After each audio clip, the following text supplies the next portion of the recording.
carried away here because we're getting down to some serious time now, Ron. We're headed into round number 4.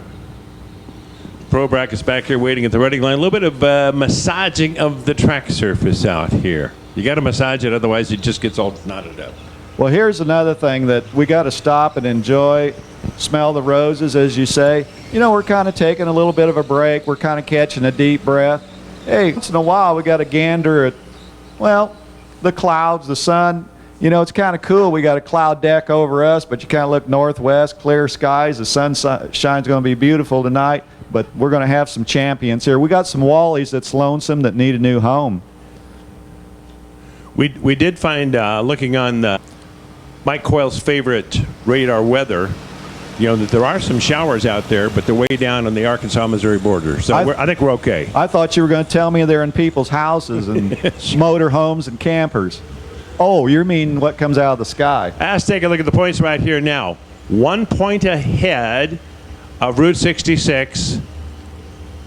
There in the number 2 spot is Killcare Dragway. Check that out. Killcare 1, Route 66 2. A couple folks tied at 32 points. Lucas Oil Raceway in Coles County, number 3 and 4. Then we get down to 31 points for Summit Motorsports Park. Crossroads Dragway, 29 points. Beach Bend Raceway, 28 points. Muncie, 28. Milan, 28. Let's make it 26 for Milan. Byron Dragway, 25. Lions, 25. The top 12 would be National Trail Raceway, a tie actually for 12 with Gateway Motorsports Park. So the tie for 12 up to number 1, a 37 to a 25. Only 12 points difference. Well, I'll tell you what, too close to call, Dennis, is, you know, we race them down the racetrack. The cars, you can see somebody just knocking the tree down and the other one later than late, but that doesn't necessarily determine the race till across that little line down there, and that scoreboard tells us who wins. As we were looking at the Race of Champions the other day, you know, James Monroe, I mean, a perennial winner. His first 2 passes down the track in eliminations, he was behind way back here, and an eighth of a mile later, not way down there. And then the third one, he actually was there, had the whole shot advantage, and got the win again. So, you know, you just can't tell because you look around and the guy's not there, so you might have just lifted a tag going, where's he at? Bang, there he passes. And there he is. That's right. You know, these racers right here, it's like, I always say, Dennis, it's like playing a chess game, 4 of them at the same time when you're going down this racetrack, because you're trying to figure out, did I hit the tree? Did my partner hit the tree next door? Did I spin a wheel a little bit? Do I need to not lift down at the top end? But these guys and gals that do this just make it look so easy, but it is not easy turning that wind light on. Absolutely not. You know, if it were really easy, you and I'd be down there racing. That's why we're up here. That's why we're up here. Now, besides the expense involved, you know, coming from West Virginia here or from Davenport, Iowa here to race on motorcycles, you know, it's a haul. It really is a haul. And you do it once a year, and it's fun. It's kind of a vacation racing adventure for them. And sometimes it turns out to be one memorable one, you know, when you're in the winner's circle. Other times it will be, well, we had a lot of fun anyway. Well, let's go to this little story. We got time maybe here. Randy Peters coming up telling us about helping a racer make that round up there. A lot of things can happen, you know, at a racetrack. You break a rocker arm, you need some gas, you need some oil, you need to have a Heim joint or something like that. But what happens if you're in the staging lane with your dragster and one of the tires goes flat? Somebody's got an air tank. Let's pump that baby back up. Shh, no. And a guy came by and he says, hang on, I got a spare one. He was trailer, and they ended up taking a wheel off of his dragster and putting it on the dragster that was broken down here with the flat tire. He didn't win the race, but that's sportsmanship. Let me tell you, Dennis, this is what I love about this sport. I've seen it time and time and time again. Well, here should be pro round number 4 up here now. Left side, Bob Anderson from Freeport, Illinois, running for Byron Dragway. He was in our Sunoco Race of Champions with that little 66 Nova left side dial 611. Well, I've got Double J, Jonathan Jones, running for Crossroads Dragway out of Paris, Illinois. 68 Camaro, it's bright yellow. All he's about is turning on the bright light down there for a win light. He's got a 635 dial. It happens quick, 660 feet, Dennis. A lot of things happen. And if you haven't raced a lot of 8th mile, you know, it does come awful quick. You're just waiting. Oh, no, I'm right here. I'm at the finish line. But they all know what they run because you still those 8 miles. Off the starting line, Bob and Jonathan. At that finish line, it is Jonathan. Well, Jonathan takes that win for Crossroads Dragway. He goes 4 over the dial, 005 out of the gate. He had some room to work down here at the top end. 16-13 on the 611 for Bob Anderson, just a bit behind back here on the street. Malibu left side, that'll be Mike Gramlich out of maybe Michigan, running for Mid-Michigan Motorplex.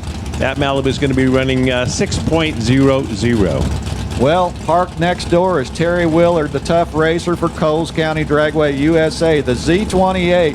He's got 7, and he'll throw another quarter in the jute, but hope his song will play great down at the top end.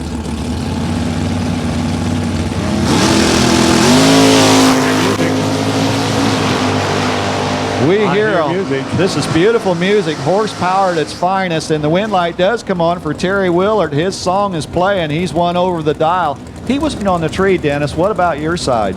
Well, it was a 7-25. Mike had the advantage back here, and Mike went 6:03. Margin of victory, 4 thousandths of a second, and that's got to be like a yardstick down there. No more. Next up, Justin Brenton, left side with that Chevrolet Nope out of Rosedale, Illinois, running for Crossroads Dragway. Wilka's golden ticket to the moon at 663. Ralph Craig wants the ball to match the color of that 76 Firebird. Coles County Dragway, they're on their feet. This is tighter than tight. Who's got the win? You got it. Left side, 666 on that 663 at 96 miles per hour. About 400s in the bank for Dustin, and he got that win. Ralph went 669, 101 miles per hour. It's pretty close down there, 38 thousandths of a second. Love those old Mopars, huh? 66 Coronet, 500 cubic inches under the hood. John Singleton does the driving for that racer from Route 66, and he'll be dialed 648. Well, leaving first is Brandon Dillman. He's been in circle. Brandon goes super stock style as he goes Lucas Oil Raceway. Come on down, let's get it done, and he does. Mike Coyle's happy about that as he's in the booth. Dillman goes dead 9, 23 pack. How about that, Mike Coyle? You know, we've hit a Dillman or 2 in the winner's circle here at Lucas Oil Raceway. Brandon's about due. Here's Troy Bogner coming up now left side for Sparlin, Illinois. 68 Camaro, Route 66, the home track. And he's going to be down 622 giving chase. Representing the east side of our planet, Edgewater Sports Park, Ronnie Cunningham. He's away with a 710 dial. Mustang is gone. Well, here comes the Camaro. Left side, no. Ronnie Cunningham goes dead 2. How about an 8-pack, Dennis? Bogner goes dead 5. Wow. Look at the margin of victory. Margin of victory, 10 thousandths of a second. Another Camaro coming up left side. The 29 Z28 out of Washington, Indiana. This is Greg Wade running for Lions Raceway Park. A 708 left side for Greg. Motorcycles need you to lanes 13 and 14. Motorcycles to lanes 13 and 14 is the gorgeous 97 Thunderbird. He'll truck the lightning strike. Well, Greg, tough break. Leaves the red apple on the left side of the tree. Ken grabs that green apple. He's enjoying it. He goes 2 over the dial for the win for Byron Dragway.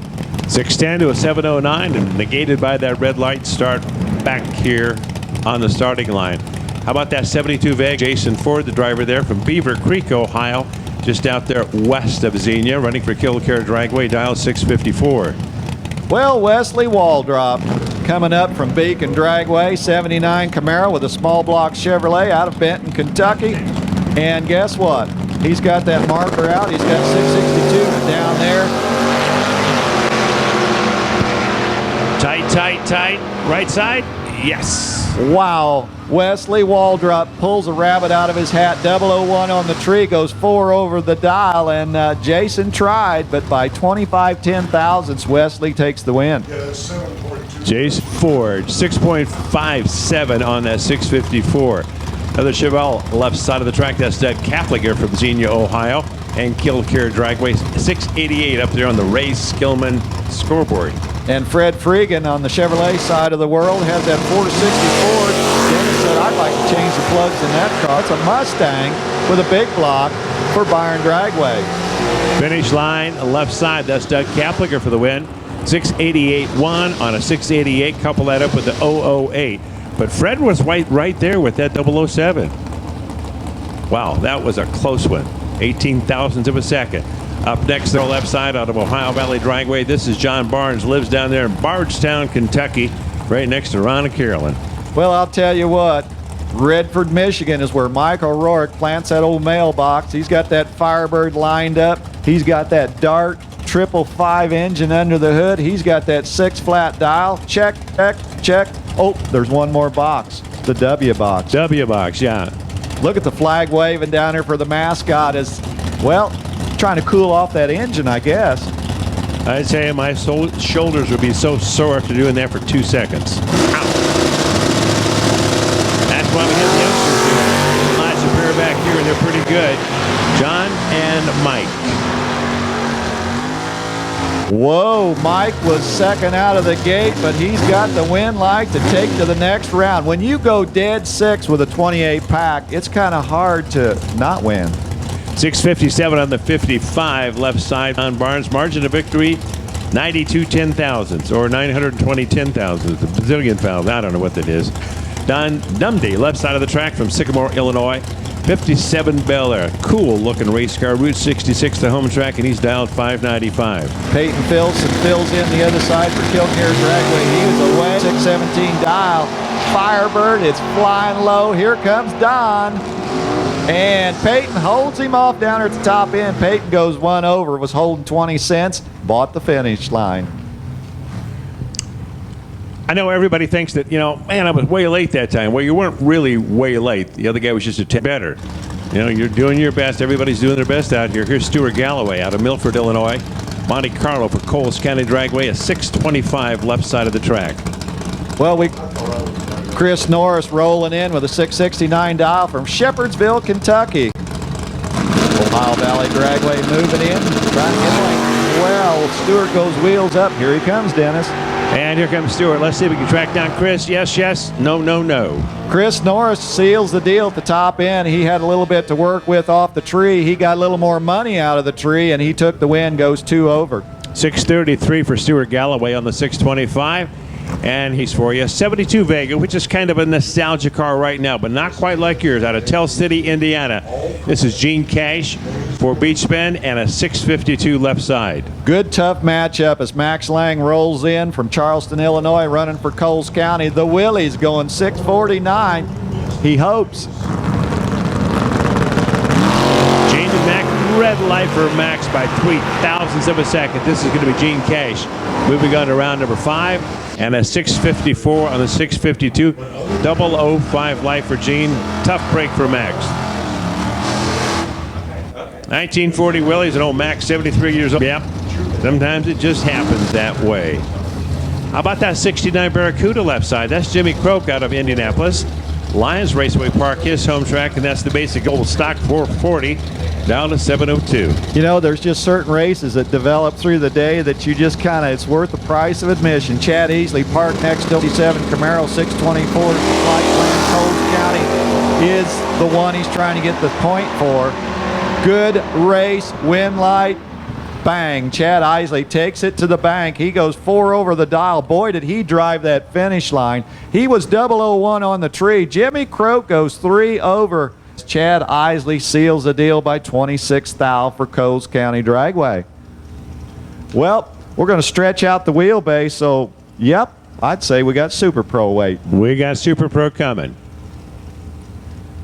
So I'll tell you what, you like the 4th of July, don't you? Like the 4th of July. Well, we got 2 bottle rockets. You light the left fuse, I'll light the right one, and we'll see who gets the sparklers going on the scoreboard down there. Always love the 4th of July because we have band concerts, too. Somebody's going to hear music. That's right. Happy song or a sad song? Well, we've got it right here. Just 60 feet away, there is going to be a happy song and a sad one played. Yeah, we'll play them both at the same time, and the winner listens to the happy song. Here's Paul Pasanko, left side of the track, running for Route 66. Lives up there in Orland Park, Illinois, one of the Chicago suburbs. 470 on that Ray Skillman scoreboard. Well, Jerry Cotton, he's going to line it up. He's fiddling with the radio dial inside that dragster, and he wants to play that sweet music, that relaxing music. He's got that S&W office chair he's nestled in, running for Byron Dragway. Well, he's got a 487 down there on the board, so that means he'll go to work first. So you can watch him on the starting line. The 487 car in the right lane, the dialing car leave first. But then just that much later, Paul's going to be hammered down. And hammered down they are. Boy, they are front wheel watching who's going to get it done. Winner left side, that'll be Paul, runs 4.707 on the 470, 146 per hour. Jerry was right there. They were only 6 thousandths apart back here. Jerry went 488, 140 miles per hour. Blue lights really show up good, don't they, at night? Like lighting up the back of that race car. Here's Jack Liggett coming up now, left side from Eaton, Indiana. That Malibu wagon, love the wagons from Muncie Dragway, 642. Dennis, you get all the cool cars, the old Dragon wagon over there. Well, this is Steven Schmidt, not Steve Schmidt, the Pro Stock driver, engine builder, but Steve Schmidt, the Summit Motorsports Park representative, American chassis dragster, bow tie going for a ride, sitting behind Steve with a 462 dial. Sportsman lanes 5 and 6 on the west side. Those are going to be your lanes for the rest of the night. Sportsman's 5 and 6 on the west side, your lanes the rest of the night. Well, I'll tell you what, the Summit Motorsports Park mascot, they must have a lot of cars left because he's been waving that flag a lot. And he's waving doubly fast when they win. Watch this. See what happens here. Well, I'll tell you what, hope they filled up the fuel tanks because Steven's just now rolling in. They're probably texting. Burn down.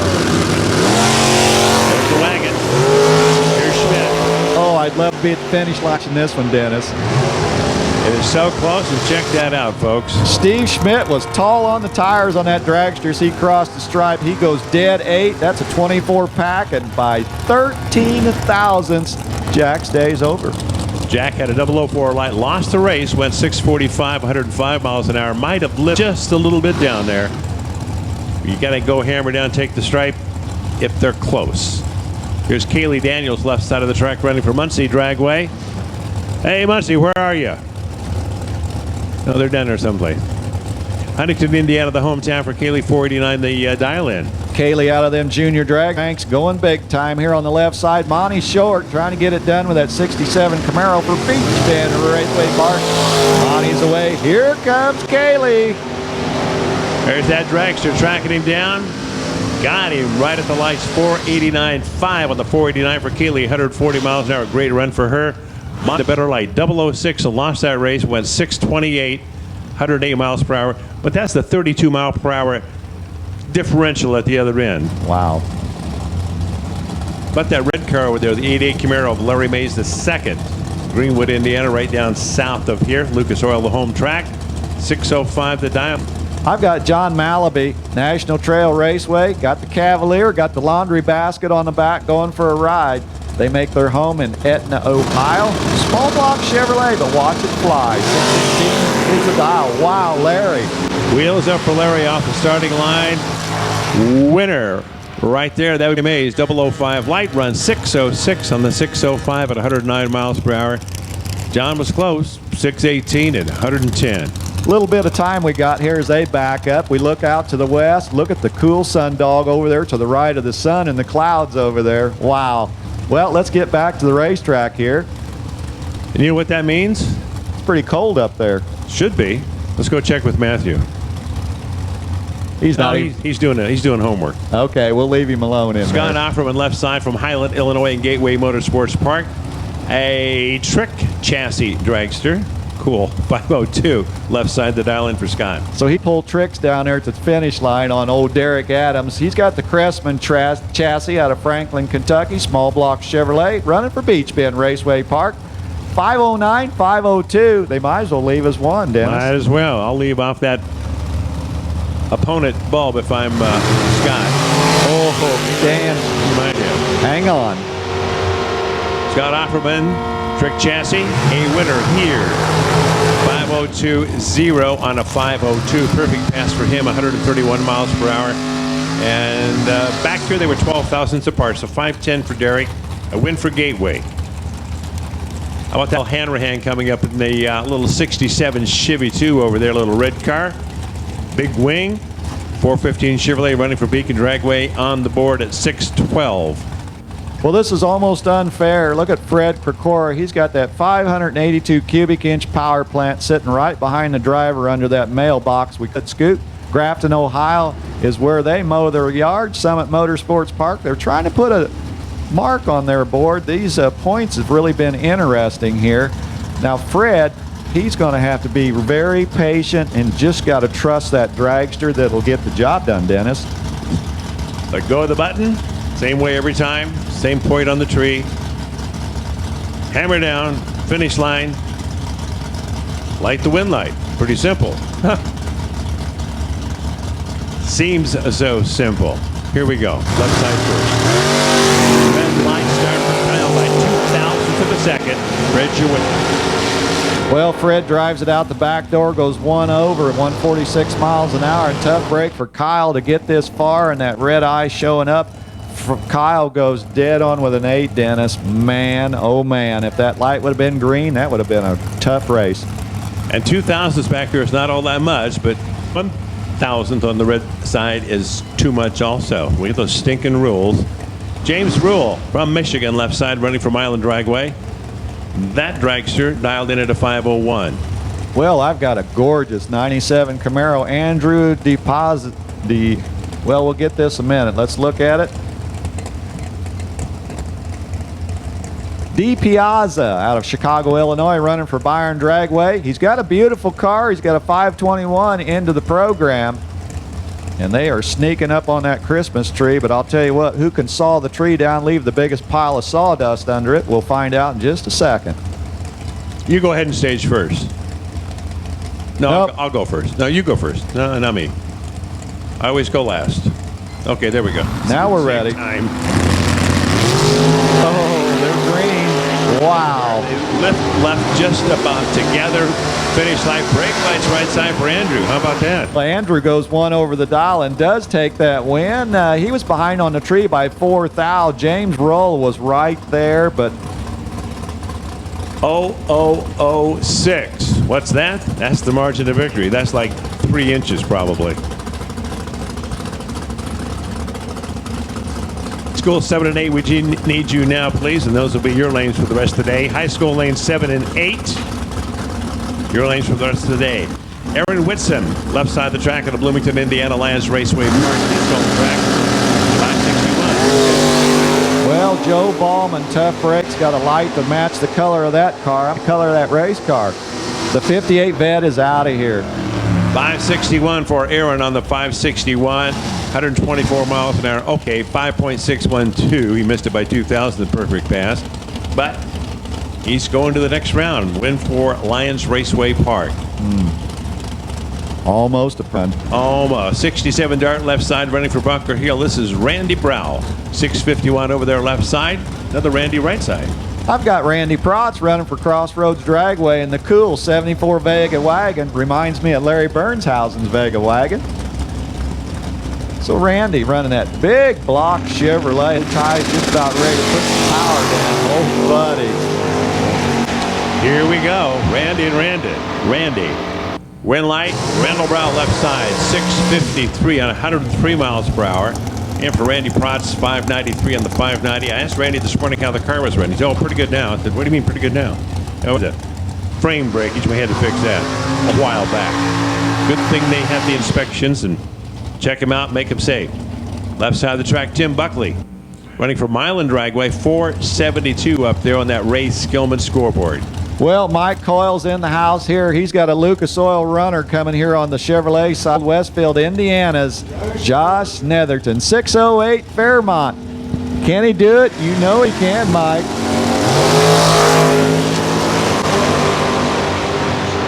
Buckley, Netherton. It's going to be Buckley for the win. 472.8, 145 mile an hour. Josh a little bit late down here. Broke out.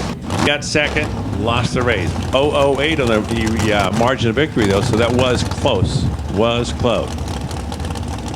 How about a Starfire left side? The only one here, I do believe. Matt Dattis out of Vermilion, Ohio, and Summit Motorsports Park. Relay powered, 6:32 up there on the scoreboard left side. Well, Brent Jones rolls in from Wheatland, Indiana, running for Lions Raceway Park. The 44-year-old youngster, 6:20. Man, would you like to change the spark plugs in that? No way.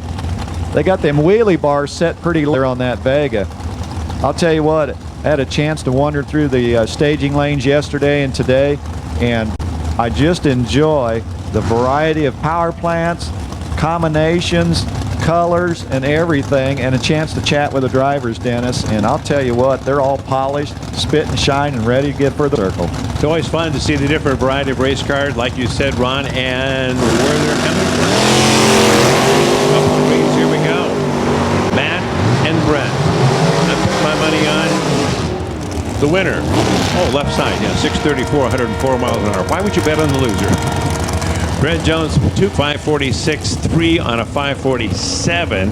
Got there first, broke out, and Matt will be back. Dragster left side as we take a look at Edmund Richardson. Out of Greenbrier, Tennessee, and Beach Bend, his dial in 501. Well, this is another one of those matchup. Henry Vondervoort. He's turned on a lot of wind lights in the Midwest. The Plainfield, Indiana runner running for Lucas Oil Raceway, the host track, 6:32. This is another one that's worth the price of admission. The show's been great, but wow. And Edmund Richardson with a red light by 4,000 seconds. So Henry's getting the win. Well, Henry goes out the back door, 4th out under, but I'll tell you what, Edmund knows that Henry's a tough cookie, and sometimes that'll make you press that tree too hard. And perhaps now that we've got the sun shining down here, it may have made a difference. I doubt it with Edmund. He's just trying all the time. How about Devin Eisenhower, left side, one of those junior dragster kids that came up here and says, give me a big car now, I'm ready. For Lions Raceway Park, left side of the track at 492. And pulling in the east side of our racetrack, that old flag's a-flying by the mascot as Alan Moore sneaks into the beam. We need you down to lanes one. I'm sorry, Ryan. Pro, we need you down lanes 1 and 2, please. Pro, lanes 1 and 2. All Conversation is all about listening. And when somebody else is talking, you listen. All right, here we go. Okay, who's got this one? Guess Alan Moore cuts a perfect light, so that really helps, doesn't it, Dennis? Then he goes flying across the finish line, missing the perfect run by 9,000ths of a second. Well, Devin was pretty close there until he got to the finish line first, and a 491 is under that 492. Changing classes to round number 3 for motorcycles, according to our sheet, which Jay printed out so we know it has to be official and true. I think that's correct. I changed the high school when I realized change.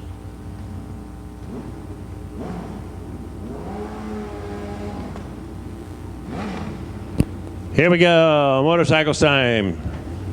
Some of these racers here, maybe in the future we'll see them riding pro stock motorcycles. You never know.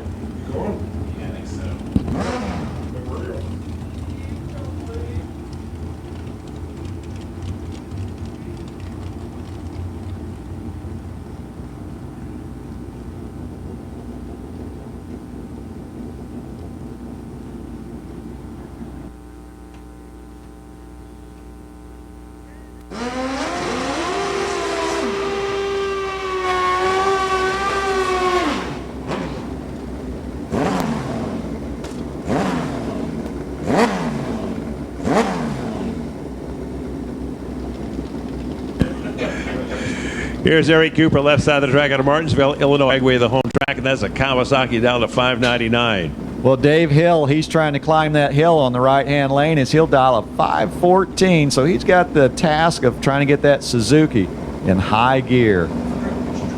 Pacemakers Dragway Park for Dave Hill, Sunoco Racing champ. On down track, 8th mile finish line. Ooh, that'll be the win for you.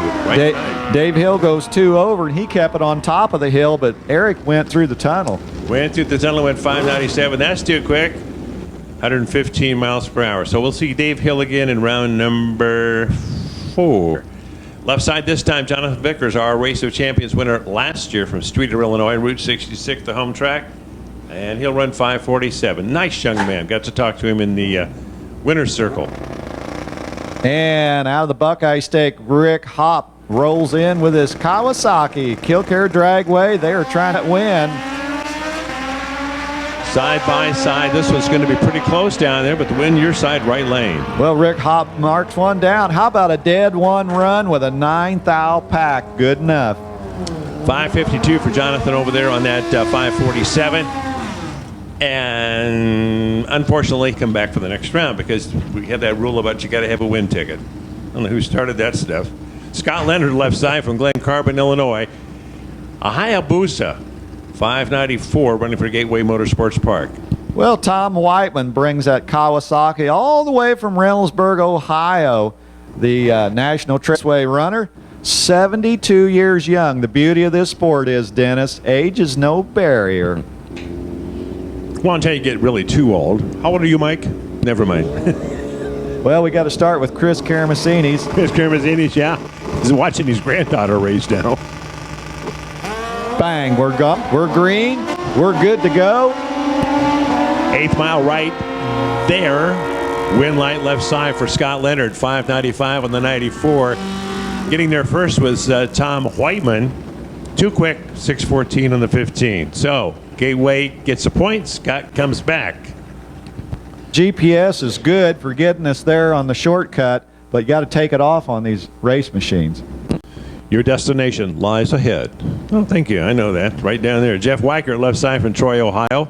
Killcare, the home track for that motorcycle, 709 on the left scoreboard. And opposite Jeff sits Kyle Dollamore, the rider from Wellington, Ohio, running for Summit Motorsports Park, and they're already in, and they're already gone. Well, Jeff wanted it bad, goes 002 red. Kyle goes wind light. Here we go. I'd say Kyle was holding a few for the top end gamesmanship. He goes 5.9 off the 545 dial. I would say he's holding a few, yeah. Dialer soft. Dialer soft. Here's the bye run this time around. Well, Dan McCartan for the Route 66 Raceway, the Camp man, still going with that Kawasaki. Whoa. Dan says, gotcha, tree, 005. Finish line goes under by 4/10,000ths, but Dan says, good enough. Right about where you'd want to be. Just look around and say, hey, okay, nobody's there. Roll the throttle back off a little bit and coast down if it's a double motorcycle race. If it's not too late, you'll have to wait until she gets done. I can't.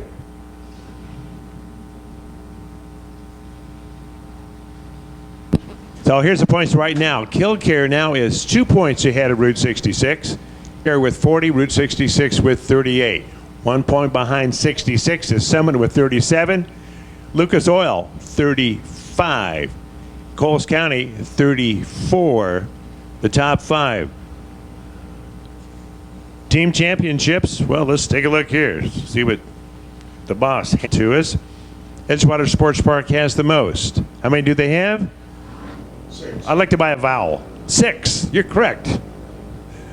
And 99, 96, 95, 94, 93, 82. Killcare with 6 also. Right at the right now, looking to go for 7. And then there's Lucas Oil Raceway with 5.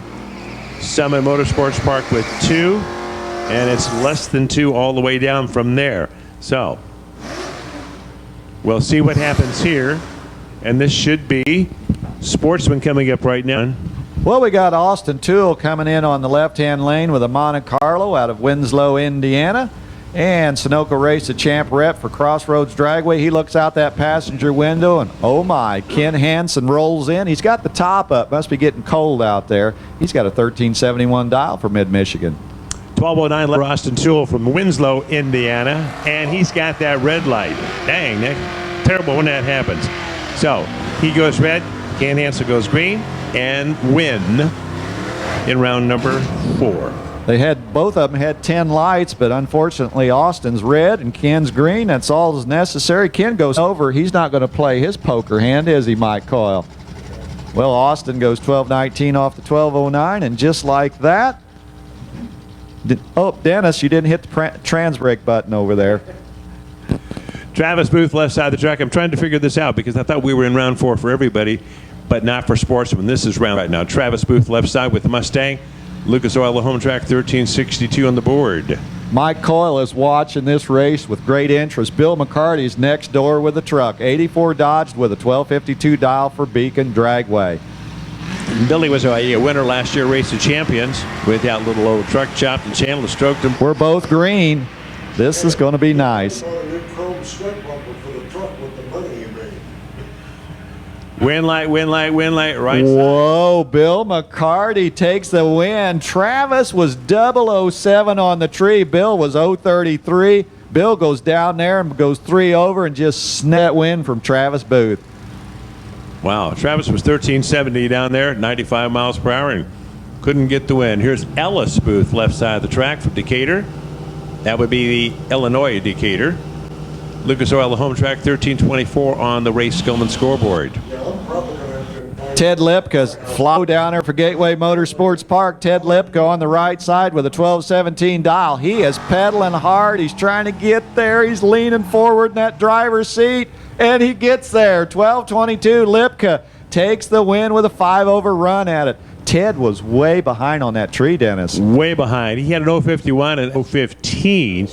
So 1336 at 89 miles per hour for Ellis, and couldn't hold him off. Up next, left side of the Nova, Bill Lewis, the car owner, Jeffrey Vaughn, the driver here from Terre Haute, and Crossroads Dragway. His golden ticket to Pomona will hinge on him running 12-18-0. Yeah, Mitch Williams joins in the fray here with a 1220 dial. He's pretty close to that old National Trail Raceway. That's who he's running for. And a win left side for Jeffrey. He didn't run 12-18 perfectly. Went 12-20 and had an 0-30. So there's a little room for improvement. Did you see Jeff run Mitch Williams' dial there? But Jeff got the win. And stranger things have happened. Aaron Wurzel, left side of the track from Union, Missouri. That Mustang from Gateway Motorsports Park, and they've got that baby dialed in at a 1206. Chuck Tysick's already put the red light on by one. The Tascala Ohio runner is done for Pacemakers Dragway Park. So it'll be Aaron going to the next round here in our Sportsman category. Finish line, elapsed time, 1209 on the 1206, 111. Chuck was 1458, pretty close to that 1454, but when you red light by one, bummer, gone. Out of here. In the trailer, Mike Malley up next, left side from Lions Raceway Park. Lives down there in Park Patricksburg, Indiana.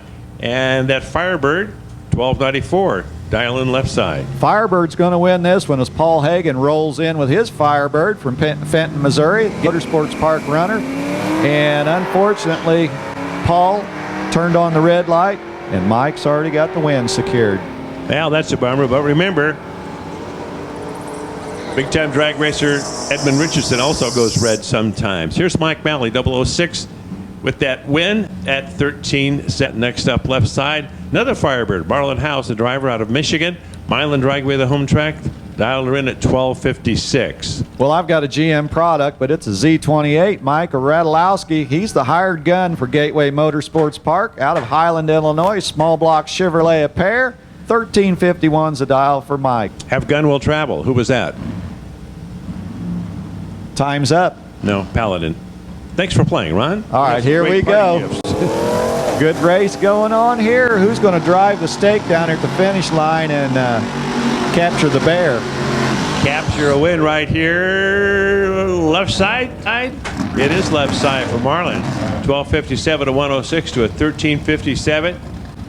Looking at reaction times, it should have been reversed, but that's a quarter mile back here. I think Mike was trying to tighten the stripe, and Marlin just stole his stake right off his plate down there. You got to be careful. Cade left side, the 74 Duster. Out of National Trail, he'll run at 12.24. You watch and see. Carson going deep. We're not playing football. We're bracket racing. Carson with a 1240 dial running for Killcare Dragway. Boy, this is good, Dennis. Side by side doing the dance at the top end. Brake line. Carson's got the win. He is 7 over the dial. Did he turn that car into a dump truck? Is that what you're telling me down there? 12:23 left side for Jim, and he was there first. Broke out. Win to Carson. Right side of the track. Next pair of cars back here in the water. A little bit of Malibu, a little bit of D coming up here. Charles Picklesmeyer left side from New Carlisle, Ohio. 79 Malibu. Kilcare Dragway 12-13 goes up on the left scoreboard. Well, looks like I get to leave first if that's the game plan. 1240 is the number for Brian Hendrickson's Dodge Demon running for Edgewater Park. Well, they parked that in the garage through the week in Hamilton, Ohio. Another one of our Sunoco Race, a champ representative. He's going deep. He's going green. Charles is going green. And Charles has got some catching up to do, it looks like, from here. Let's see what it is right at that finish line. Let's go to the instant camera down the line. Camera right side winner. Well, Brian goes 7 over the dial as he had about 50 cents in his pocket. He spent it for the candy down there, and he got it. 1247. They call it a payday. Payday candy. Those are good. Those are really good. I personally like salted nut rolls because I'm kind of salty. Gate 2, southeast corner. That's when it's open, so you don't have to drive your 18-wheeler, your 29-wheeler around this way and try to get out. Left side, Paul O'Keefe. Right side, Buddy Rogers. Who do you think, Ron? Well, you know what? Paul O'Keefe's hoping this is a half-mile race and not a quarter-mile race. Buddy Rogers was glad it was only a quarter of a mile. He turns on the win light for Ohio Valley as he got a good start down there, and he was just like, okay, we'll drag our feet across the finish line. We got the win. And appearing next Saturday night down at the Holiday Inn of Radcliffe, Kentucky will be Buddy Rogers and his band. Could happen. Bluegrass music. Randy Wolf left side for Bunker Hill and Bunker Hill Drag Strip. That's 75 Nova. Sunoco Racing Champions competitor 1402 left side. Austin Evelyn goes out of Zanesville, Ohio, the Y Bridgetown. You go to the left Y, I'll go to the right Y. S10, 12-8. Pedaling hard, trying to get there, trying to rope in Randy Wolf. Can he get there? Yep. How about Austin Evelyn, 32 on the tree? He was behind, goes 12-18, did a good job at the finish line. Good job at the finish line. Randy was right there, 1409 at 94, and he had the advantage back here. Now, we don't give the wins away based on your reaction time.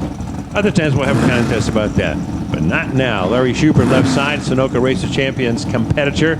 Out of Muncie, Dragway, the home of Steve Riggins and Scott Daniels. Mike Glancy Jr., he's already pre-staged and staged. He's gambler, and he's rambling on right now out of Hamilton, Ohio, Edgewater Sports Park. They're cheering, dancing, trying to get this done with a 1230 dialed Rambler. Win light, win light, win light. Left side, that'll be Larry Schubert. Larry's had a pretty good weekend so far. 1221 on the 1221. He was behind back here, Ron, and gave Mike a chance, and Mike did not pick up on that. Here's Chad Isley, left side, running for Coles County. 1223 on the left scoreboard. Well, the Ford Falcon, born in 1963, coming out of Hamilton, Ohio, and it's done for the day, Dennis. Done for the day. 005. Let's watch Chad Isley go on through. Let's just listen to him for a moment. Okay, that's long enough. Finish line, Chad Isley, 12:17 and 109. Well, I'll tell you what, we were listening, and he was singing happy music down there. Happy feet, dancing around in the car.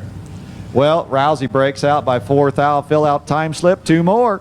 Here's Larry Fleming, left side of the track. That'll be a 70 Duster 340 Mopar out of Franklin, Kentucky, running for Beach Bend Raceway Park. Who else was from Franklin, Kentucky? No, that was Tennessee. That was the Waltrip guys. Super Pro 17 and 18, please. Just, I don't want to say round robin. Pretty close to that point. Well, Aaron Hagan was flicking those brake lights as he was trying to find that sweet spot in there. He's got a 1281 working here. They're both green, so now they're working that finish line, trying to massage the finish line. Brake lights right side. I'll tell you what, wasn't that an interesting race, Dennis? Yeah. Aaron Hagan, I thought he was of it, but brake lights come on the right side, and obviously brake lights came on the left side. Aaron's your winner. 13:08 left side for Larry, and you saw those brake lights come on. And reaction time, Aaron 1:12. Larry 0:44. Wow. Little 66 Chevy Nova, 67 left side for. We saw him up here before. Best appearing car in our Sportsman category. Division II champ because he lives down there, does a lot of racing down there, but also does enough to qualify up here too. Cedar Hill, Tennessee, 1264 left side. We got a light on there, right hand lane. So there's a light in the timing equipment on at the finish line, so we got to get that all checked out here. And be just a minute before Bill Crutcher and Gary Rice charge down the track. Well, you know what? This electronic equipment gets kind of tired too. Can you imagine all the? They've really been getting those wires hot down there. These drivers are just violating the Christmas tree down there, and It wouldn't be impossible. What happened is sunlight, because it's the right hand side. Getting it hot. Yeah. So you're a piece of electronic equipment. You get the wires hooked up to you, and then about 8,000 times a day, it's like, stop, stop. The shock treatment for the electronic timing system here. But it's a whole lot better than having a flag guy down at the other end going, left side one, my left hand's in the air, like they used to do. well, I'll tell you what. Been at tracks where we've had groups come in, and they do put a guy down there, and they basically will start them with flashlights in the evening, and then they've got a spotter down there. But you know what? That don't all. I just can't imagine, Dennis, when they used to do that, to see some of these margin of victories as tight as they are today, how you would actually see a winner on that. And way back when, they used to have, like, remember the bell hoses at the filling station? So I know there was one at Cordova, which started the clock that went around like this, went around like this, one at the other end, that stopped it, and you had to go, let's see, what is that? 9.5 seconds. And that was close enough back then. Right. Because back then, a lot of racing margins were like 6 or 7 car lengths, sometimes at the quarter mile. Tighter and tighter and tighter and tighter. Now we got $80,000 worth of electronic equipment in every, well, not every race car, but I don't know. Talking with some folks last weekend in Division 5, talking about junior dragsters. When we first started those out, NHRA had about 4 or 5 that they would take to national events and let kids try them out, haul them, and they were true 5 horsepower Briggs & Stratton engines. You know, and you could get into one of those cars for probably, I don't know, $800 or so. 15 grand right now to go competitively. Yeah, now you can put one of them engines in your S10 probably and drive it around town. Well, I'll tell you, tight as racing is, and you know, bracket racing, you see it in the professional ranks on the heads-up start. But I don't know about you guys. I try to watch this, but the best I've seen, and we've had 3 or 4 margin of victory .0006. I don't know if you guys seen anything tighter than that, but thank goodness we do have electronics today. We don't have any slow motion cameras down there at the finish line. I've got an old time slip at home Put that up says, for you to take a look at. It'd be really cool to have that, but then, well, then we'd have to charge you $800 to race here every person. So we don't want to do that. This is a fun race. You get the golden ticket to go to Pomona, but it still is a fun cap the season. I've got an old time slip at home that's got 5 zeros and a 2 margin of victory. Oh, I thought that was your ET. Not quite. Roughly. that was how much I red lighted by. Oh, Bill Crutcher, Gary Rice on the timing equipment. They are side by side back here. Down there, they're still side by side. Win light right lane. Well, I'll tell you what, Gary Rice just took out a tough customer as Gary Rice goes cruising down there, and looking at the numbers there was a lot of deception going on down. I imagine both of them were kind of going at the finish line, womp, womp, womp, womp, womp. Margin of victory was 1,000th of a second. They were both 0.39 back here, so no advantage back here. Eric Cooper, left side from Coles County. Cooper out of Martinsville, Illinois. Met him yesterday. He's a winner here because Terry McGee, the guy who's been here 40 years. What did he do back here, Ron? Well, I'll tell you what, when you go tree picking and you get a red apple, that's great for eating, but not good for racing. That was an interesting question. So, Cooper, 12:02 at 111 miles per hour.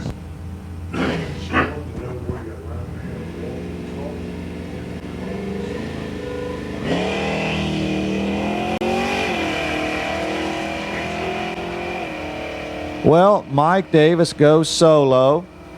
12:16. He just put a number down there. He goes 12:08.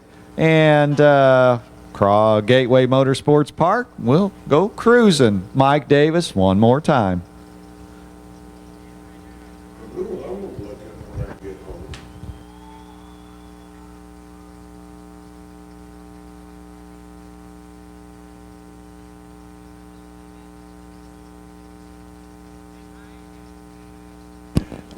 Well, let's see if we can still put the points up. The answer is no, Mr. Announcer. You're too late. Oh, sorry. Hey, high school. High school, let's do some learning, folks. This is kind of like, well, it's not quite final exam, but maybe midterm for these folks. Kate Crum, left side from Jamestown, Ohio, and Killcare Dragway. And by the way, high school points to get into the point total. Because, well, that's the rule. They're added up with the junior. All right, I got Chris Devenberger. Now, both of these dentists came out of the junior dragster ranks as Chris rolls in from Caldwell, Ohio. The 18-year-old student, 75 Duster. Little Plymouth action going on. And they're representing National Trail Raceway with a 1217 dial. Let's roll the calendar back a year. That was a calendar roll. Kate Crum, left side, won the race last year with that little Ranger pickup truck. This time, does she advance? It's Chris. No. Ow. Well, Chris Devenberger does advance this time. 12:17 was the dial. 12:24 was the run. Chris stole a bunch on the starting line and took the victory by 22 thou. Well, last year's winner is gone. Let's look now at Julie Nettles, left side. Coles County Dragway, USA, as opposed to Coles County Dragway, UK. 91 Camaro. 1358 left side for the Camaro. Jacob Youngblood running for Crossroads Dragway. Will Park over here on the Chevrolet lane. Got that 1681 dial. Jacob will have a big head start with the pickup truck. 5.3 liter. Which translates to 300 and, I don't know, 6 or 7 or 8, whatever it is. I could figure it out, but then I'd have to get out my smartphone. Here we go. Pretty close back. Look at Julie turning the power onto that V8 down there, trying to catch Jacob. Well, Jacob held off that Camaro down there at the top end. Jacob, they were just about identical in the reaction time, within 3 thousandths, as Jacob goes 1689 off the 1681 dial for the win. 1971 for Julie, left side for that loss. And here's the next pair, Javier Pondo from Skokie, Illinois. That is the old Honda Civic, Byron Dragway, the home track, running 1690. We need Super Pro 1718, please. Super Pro 1718, please. comes Devin Ramsey running for Crossroads Dragway with the Dakota pickup truck, looking for that 1483 right now, looking for that finish line. Winner is left side. That'll be Javier. 1748, 76 miles per hour.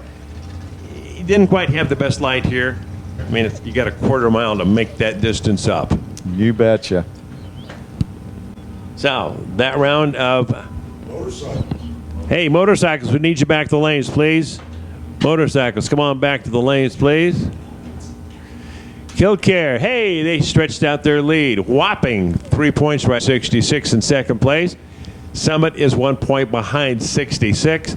Coles County is 1 point behind Summit. So the first four separated by 5 points.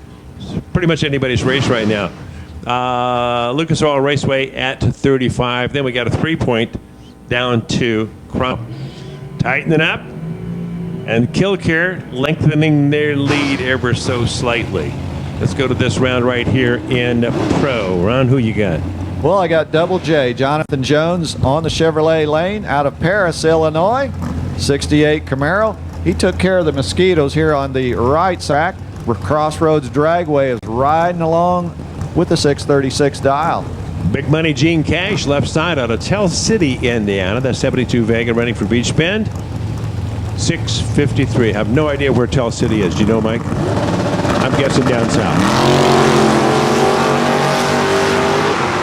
But we are clean and green there. Got him on mean. Top end charge. Win light, Dennis. You got it. And big money Gene Case. Check it out right there. 654, 103 miles an hour. That was on the 653. Double J, 636.0. I couldn't have made it any better, but gave up about, I don't know, 400s back here. Nova left side. Who's that? Dustin Brenton. Running for Crossroads Dragway. Trying to get that golden ticket to Pomona. 663 left side for Dustin. Well, he's got a tough customer, Brandon Dillman. Brandon parked on the right side of that Nova over there. The Malibu of Brandon Dillman. Runs all raceway, 677. Feeling lucky. Wow, we enjoyed the wheels up charge. I don't know who won the wheelie contest. This is the race that's important right here. That's fun. Win light left side for Dustin. 664 and a 663. Had the better light, but only by 3 thousandths. He advances. Brandon Dillman does not. Next pair. Camaros. Chris Norris out of Shepherdsville, Kentucky. That Camaro running for Ohio Valley Dragway, 669 to Terry Willard, 724. Oh, pretty good advantage there, huh? Camaro's going to win this one, Dennis. Wait a minute. Let me check. You don't know.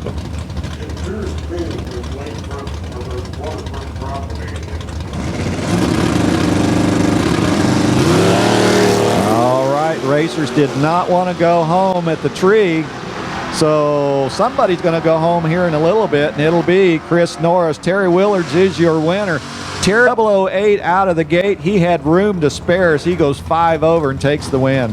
784 with a slowing 63 mile per hour top end speed. No big top end charge there. Tough break for Chris, but he's a good racer. He'll suck it up and get right back on the winning side here shortly. Doug Capside from Xenia, Ohio, and Killcare. 72 Chevelle, dial 688 left side. Ronnie Cunningham, he's giddy up and going in that Mustang. The big Ford power plant, Edgewater Sports Park, trying to get it done, 709. You got it, Dennis. Doug's your winner, left side, 689 at 96 miles per hour. Ronnie was also with that 710 margin of victory, as Ron points out, 32 10,000ths of a second. That's pretty doggone close. Firebird left side. Peyton Filson out of Fairborn, Ohio, and Killcare Dragway, 618. Peyton will leave first. Ken Norup just a tick behind, got 10. Well, he's going to try to get it done for Byron Dragway. That is that Thunderbird. He's got them brake lights flashing there a little bit as he's easing it up there. Well, it's nice when they do have brake lights because all right. See if it happens here. Right side, yes. No brake lights, though. Well, Ken Norup just ambushed the tree, and he goes away with a 3 over at the top end by 39 thou. Takes the win from Peyton. Peyton 620 at 106 miles per hour. Byron gets another point. How about that Camaro left side of the track? That'll be Wesley Waldrop from down there in Kentucky Dragway, the home track. Down there in Paducah, 662 left side of the track for Wesley. And out of Michigan, 555 is the power running for Summit Motorsports Park as their mascot is waving that flag wildly for Mike O'Rourke to turn the wind light on. He's got that 599 put on the Chevrolet lane, trying to get... Watching the tree carefully as they inch forward. And set to go. 1, 2, 3. Here we go, Ryan. Exciting race going on here, Dennis. Them foam blocks are trying to get out of the way down there. Mike takes that win. Summit Motorsports Park.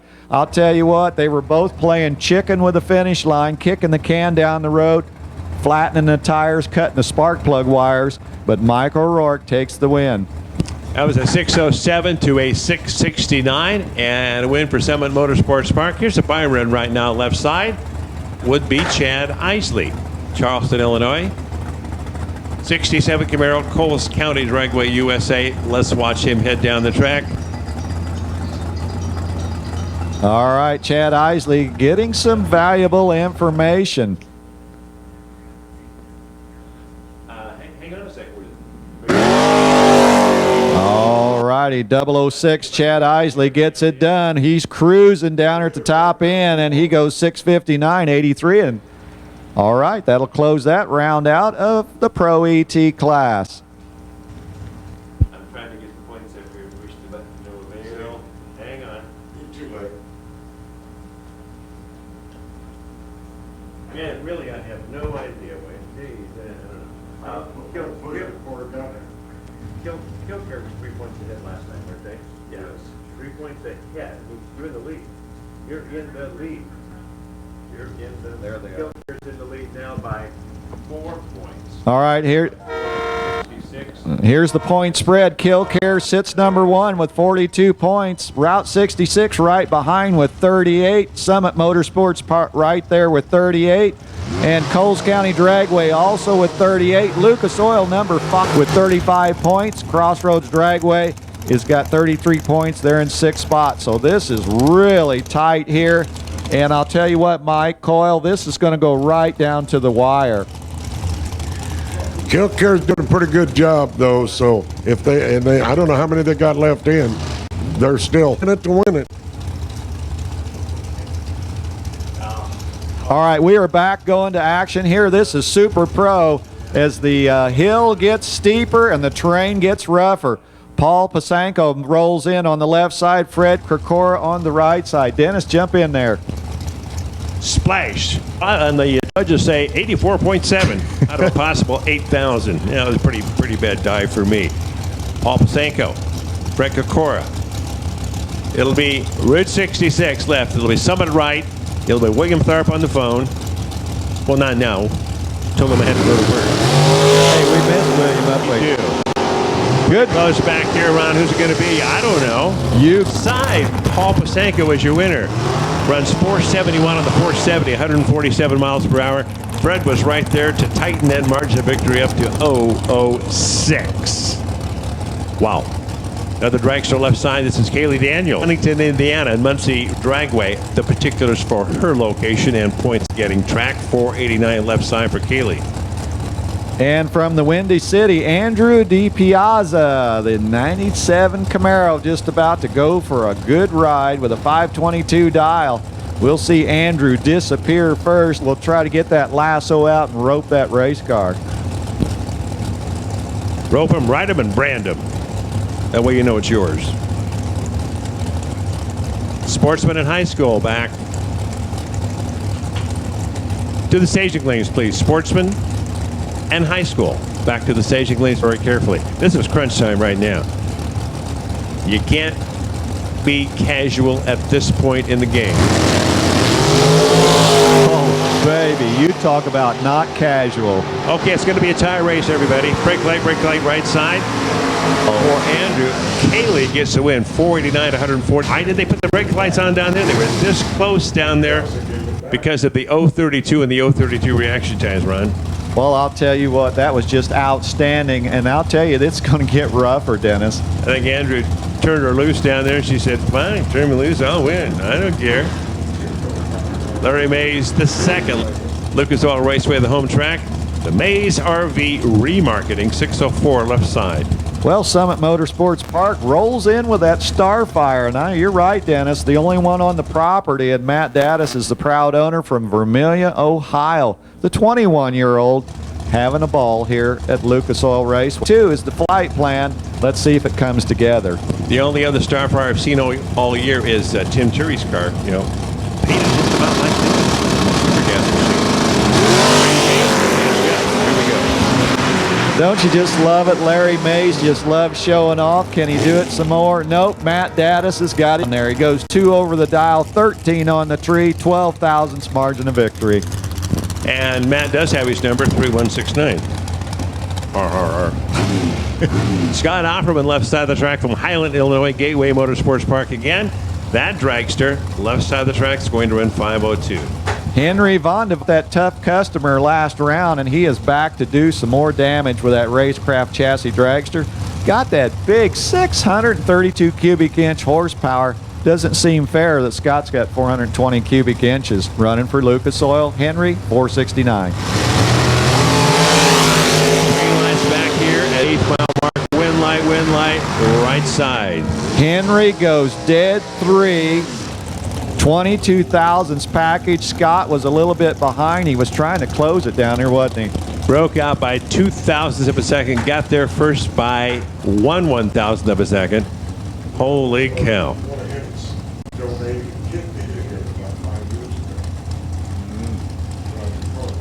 And here's Tim Buckley coming up now, left side of the track, out of Milan Dragway and Rossford, Ohio. 4.72 left side for Tim. Well, Alan Moore has been on his game. Driver's focus. Car's been working well. Motorsports Park driver, the Sunoco race, the champ rep. Brunswick, Ohio is where he lays his head in the evening. Right now, he wants to lay a win light on the course. Well, not that way. Alan's 008. He's out. He's out. 008 red light. Left side, Tim Buckley gets the win. 473 at 140 power. And when that happens, isn't it great to get a time trial here, way down here, round number 5? My, oh my. Good point there, Dennis. You see that red light, your automatic win light, you know you got it. Stay off the wall, don't cross the center line, and you'll get to come back. Little Dodge start action left side, Randall Brow out of Greentown, Indiana. That's 652 number. Well, Steve Schmidt, the crew, the unsung heroes, doing some fist bumping back there. They got a 462 dial on that monostrut American chassis dragster running for Summit Motorsports Park. 462. I love these, Dennis. Big spread on the handicap tree down there, and it's counting the fingers and toes. You get it right, this is going to be good. I love these races like this. As Nick Agresta was it, classic confrontation. Door slammer, dragster.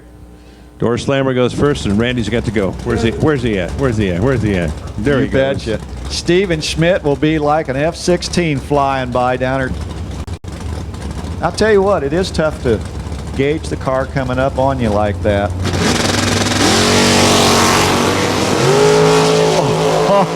Green lights back here. Check this baby out. We'll tell you about it in a second. Right side's your winner.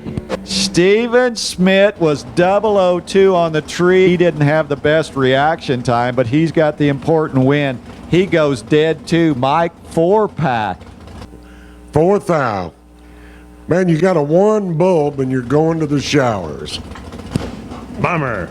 Just don't turn it on in the shower. 653 left side for Randy. That is a bummer. Now at Aaron Whitsom, left side, right side of the track. Aaron Whitsom, I can do better than that. I'm a trained professional. Monza, 388 cubic inches.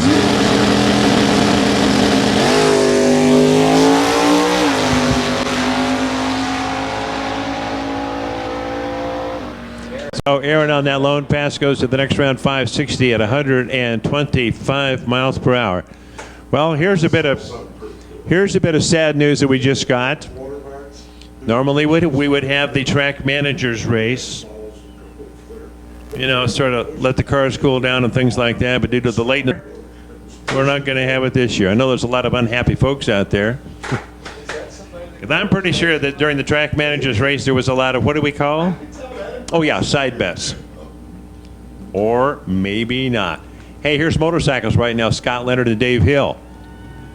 Left side of the track, box.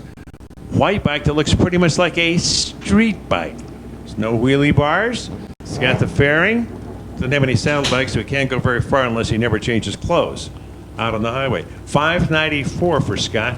Pretty quick street-looking bike. Well, you know, Dave Hill rolls in from Mount Vernon, Ohio. He's one of those Sunoco Race a Champ representative running for pacemakers. But, you know, you're right. Dave Hill's dialed 515. The bike's all tricked out. The long wheelie bars, you know, the mean machine look. Scott sits over there and says, hey, I've got a trick bike myself. Maybe I don't have that wheelie bar or that fancy paint aero packages, but he's still going rounds. Now to complete that story, Scott will come up here and say, yeah, I picked that bike up on Tuesday. It was a used bike sitting in the showroom. Could happen. You betcha. Happen. I'll tell you what, the goal is all the same. Let's get to the end. Let's take a Wally home. Those Wallies are sitting back. Know you observe those back there. And they're lonesome. They need a home, and we sure like to give them a home. And it'll happen very soon, folks. Green light left side for Scott, green light for Dave. 8th Mile Racing Motorcycles, here they come. Well, Dave Hill, he kept it again on top of the hill. He didn't break out. He goes one over at 130 left brake. Scott too quick down to 591 on the 594. And that will bring up Dan McCartan left side. Tough competitor here from Route 66. That Kawasaki's going to go 479, hopefully. Well, Kyle Dollamore, he's going to leave first for Summit Motorsports Park. Even number down there, 540. The Ohio runner. Got the flag waving, and I'll tell you what, Summit Motorsports Park, they're down there a lot, so they must have quite a few of them still left. If you see that core group of motorcycle guys, you recognize names from past ET finals here. Like Rick Poole and like Bob Foster. Win light here, your side run. Kyle Dollamore, 006, but his opponent was right there with a 008, but you know what? The win light just comes on one side. This time it was on the right side. Copped out of Farmersville, Ohio. The Kawasaki is the bike that he is on. Killcare Dragway is the track. 553 is the dial. And Rick's just going to kind of get some good information here on the solo pass.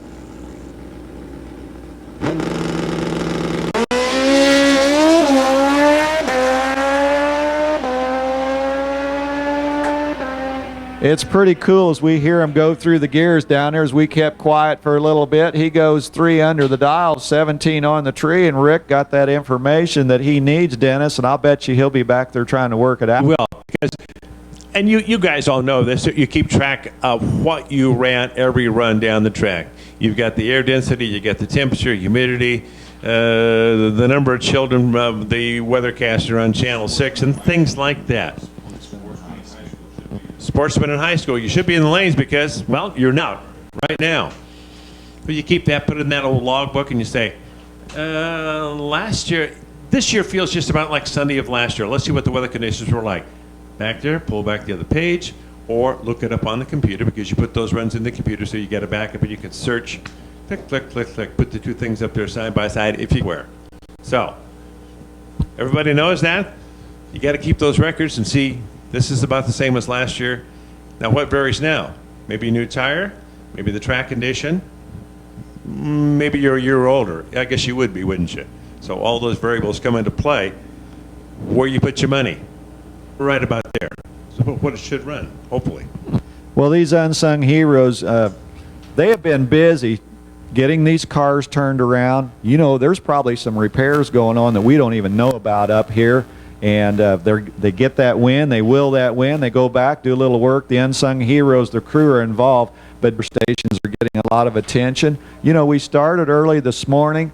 You know, we went through several heating elements on the track. Now we got the sun down, track's cooling off a little bit, humidity's probably changing. So those weather stations right now are getting a lot of attention. I devote a lot of attention at home to my weather station. I'm going to stay inside. It doesn't have any, I guess it does have a sort of a wind chill, relative humidity kind of indicator on there, but I don't know. The velocity really doesn't work too good because I've got it sort of, it's not really down in the bushes. I mean, it's up above a little bit, but the house really blocks a lot of wind northward. You got to rely on the TV folks for something. Well, I heard it wasn't going to snow up in the Quad Cities this year. No, it's not going to. Yeah, right. Not tomorrow, anyway. Not tomorrow. We hope not. Let's slide back to the Quad Cities on the bike. Woo. Well, I'll tell you what, the sun has set. What a beautiful sky we're looking at here in the west as we to reassemble. And Dennis, we are getting so close to getting some winners crowned here. Hey, let's take a picture of this and post it on Facebook. Hey, let's not. Somebody else probably will anyway. All those folks out there could do it a whole lot quicker than me. How do we do this now? Attach the... Never mind. Well, I'll tell you what, I hope these racers are enjoying the journey. I know we've had a lot of competitors here that had those big ideas of being here late in the evening, but we really do appreciate all the racers joining in. This is 40 years, Dennis. 40 years, and everybody was here for the first round on Sunday. We had anybody yet. So there was a lot of, you know, as we were standing outside the wherever we were staying last night, folks coming back and saying, yeah, we partied with the guys for a while in the team, and then went on up there and had some more parties someplace else, and then they're back at the place of lodging. And it was just one of those, a big kind of, but it was so that nobody had lost in round one because we didn't do that. So everybody started out on the same page, and here we go, just like that. We've got to keep narrowing these cars down. Mike, you want to do this? Sure. Okay. You okay? If you want.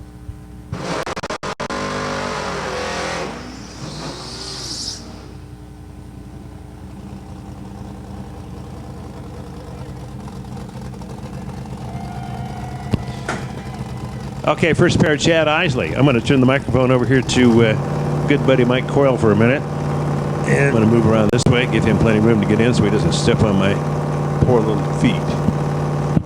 Good point. Chad Isley's over on the left side, 12:21 to dial.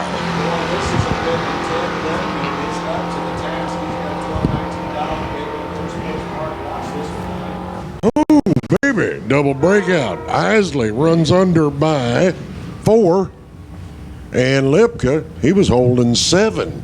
You know, Isley's won this sucker before. I think Lipka's been there too. Mike Malley, he's over here in the Ray Skillman side out of Patricksburg, Indiana. His Firebird running out 13 flat.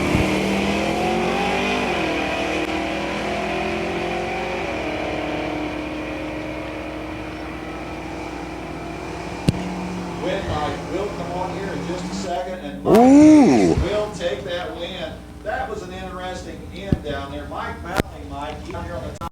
Mike Davis drove a smart race, goes over and wins it. Yeah, Malley had 2.5 in his pocket.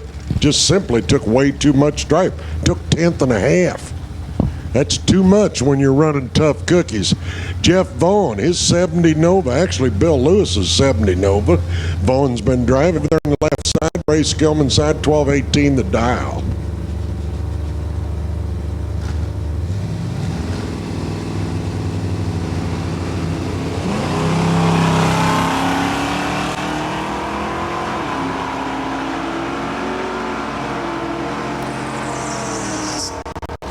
Coming up on the finish line, brake lights both sides, wind light, Vaughn. Vaughn runs 4 over at 12:22. Hansen gets on the brakes, runs 9 over. Vaughn was 1 on the tree. He had almost 300s in his pocket when he passed the Christmas tree. So Vaughn got another point for our Crossroads. Marlon Howes out of Livonia, Michigan, running for Milam in his Firebird down 12:58.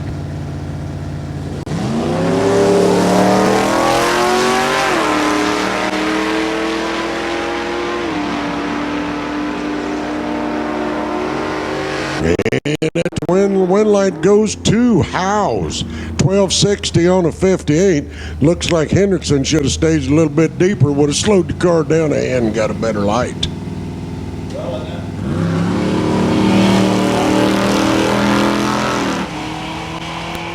He sure does, so gets the easy win. He was dialed 1208.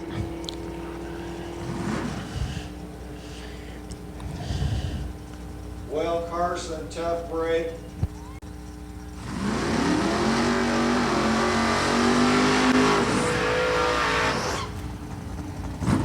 1211 on the 1208 for Warstell. Griffith slows down, beats on the steering. It's hard to hold your foot on the floor when you're beating on the steering wheel after he red lighted. So he's off the track now, and the next pair. Got Larry Schubert over here in the left side. 12-12 in the Vegamino.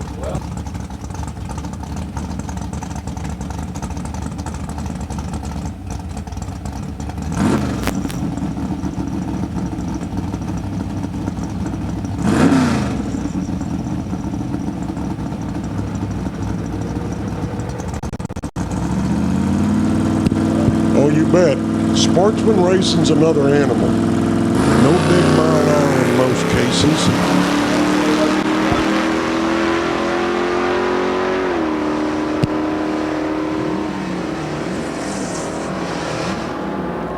Baby. Austin England, wow, he goes dead on with an O. He gave up 5 on the tree, Mike. 5 behind on the tree, but he runs 6 over. And mile an hour makes me think he gave it back. Well, Austin will be back. Well, dead on 0. Need Pro back to lanes 1 and 2. Pro 1 and 2. Billy McCarty over on the left side in his Dodge pick-em-up truck. 1251 the dial.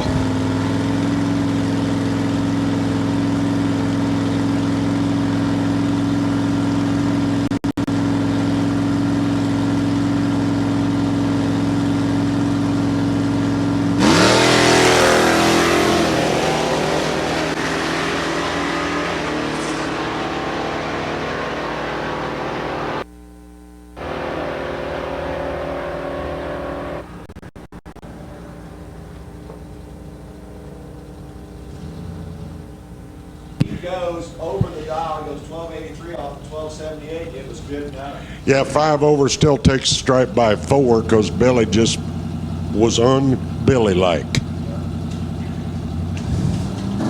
Gary Rice, left side in the Rambler, 1237 the dial.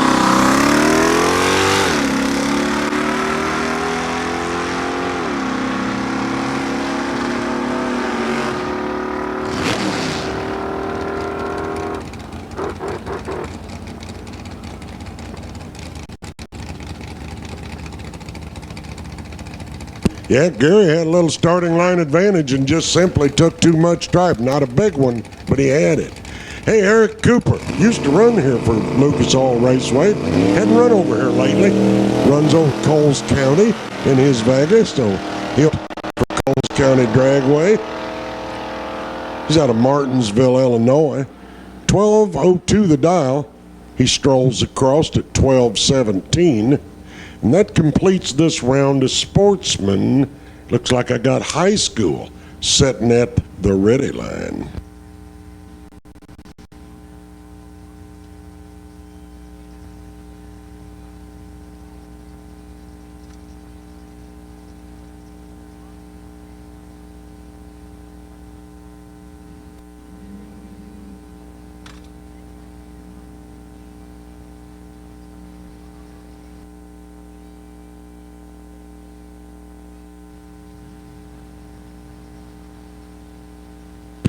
Javier Pando out of Skokie, Illinois, 1690 the dial for that Honda Civic that Javier is driving. He's running for Byron.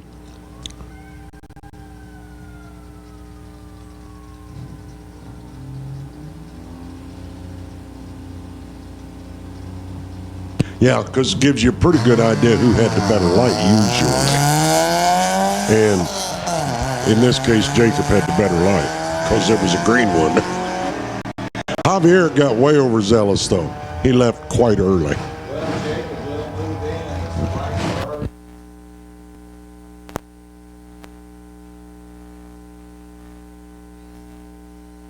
And a 10th over Javier runs 17 flat on his 6th.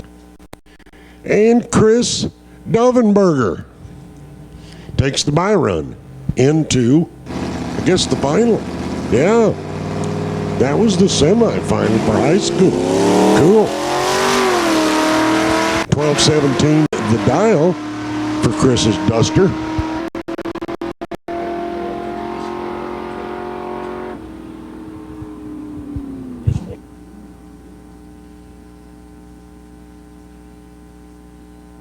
And a 12:07, a 10th under for Dovenberger. Or Dovenbarger. Even be Dovenbarger. I don't know. I'm probably screwing it up one way or another.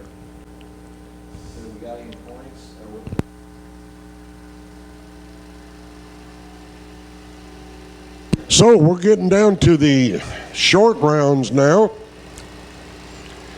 This is most of what I say at our bracket races at this time of day. If you won your category, cool it, fuel it, bring it back to the lanes. No need to wait for the call, because I'd guess you're ready to win some big money in a Wally here shortly, so I'd cool it, fuel back to the lanes.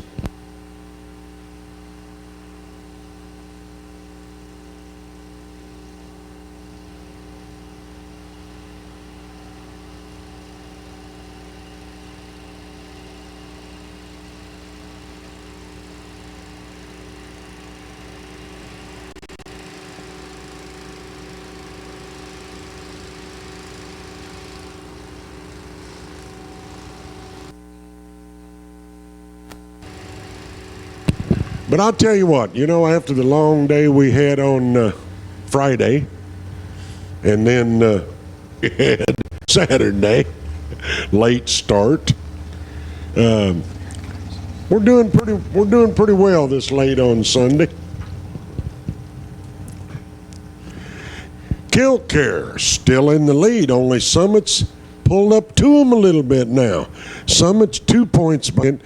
Coles 3 points behind Killcare in third, 66, is 4 points behind him in fourth. Even we made a point.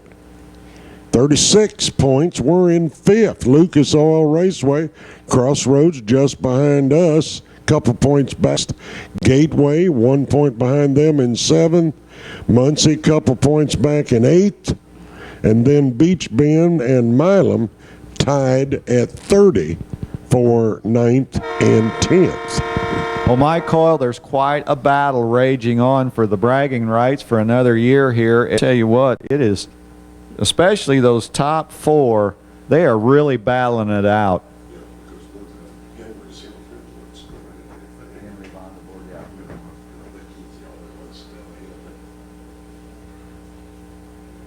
So Kilcare's having a great day, and they seem to be on to their advantage. It tightened. I think it was 3 points the last time we brought it up. Now it's only 2. So we got quite a battle here, especially for the top 4.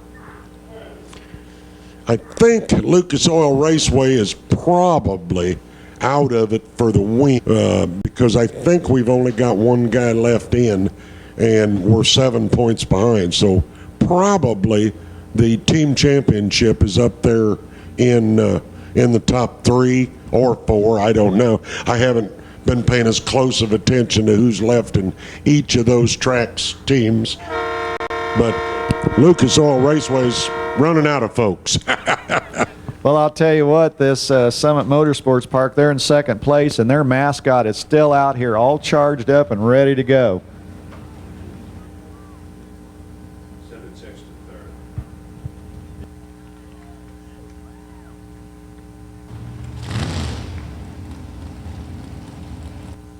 All right, the fuel is flowing through the veins of these racing engines as we got to keep on keeping on.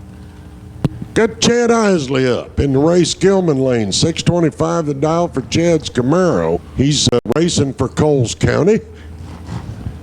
Well, Summit Motorsports Park, and I figured they had a driver coming up because the mascot, well, he won the race up to the pre-stage area. Michael O'Rourke driving that Firebird with a 599 dial. Got that Dart engine, and I'll tell you what, it's music for Michael O'Rourke and the Summit Motorsports Park team. He's got that 599 already displayed in red down there on the Chevrolet scoreboard. But Chad Isley, a tough customer out of Charleston.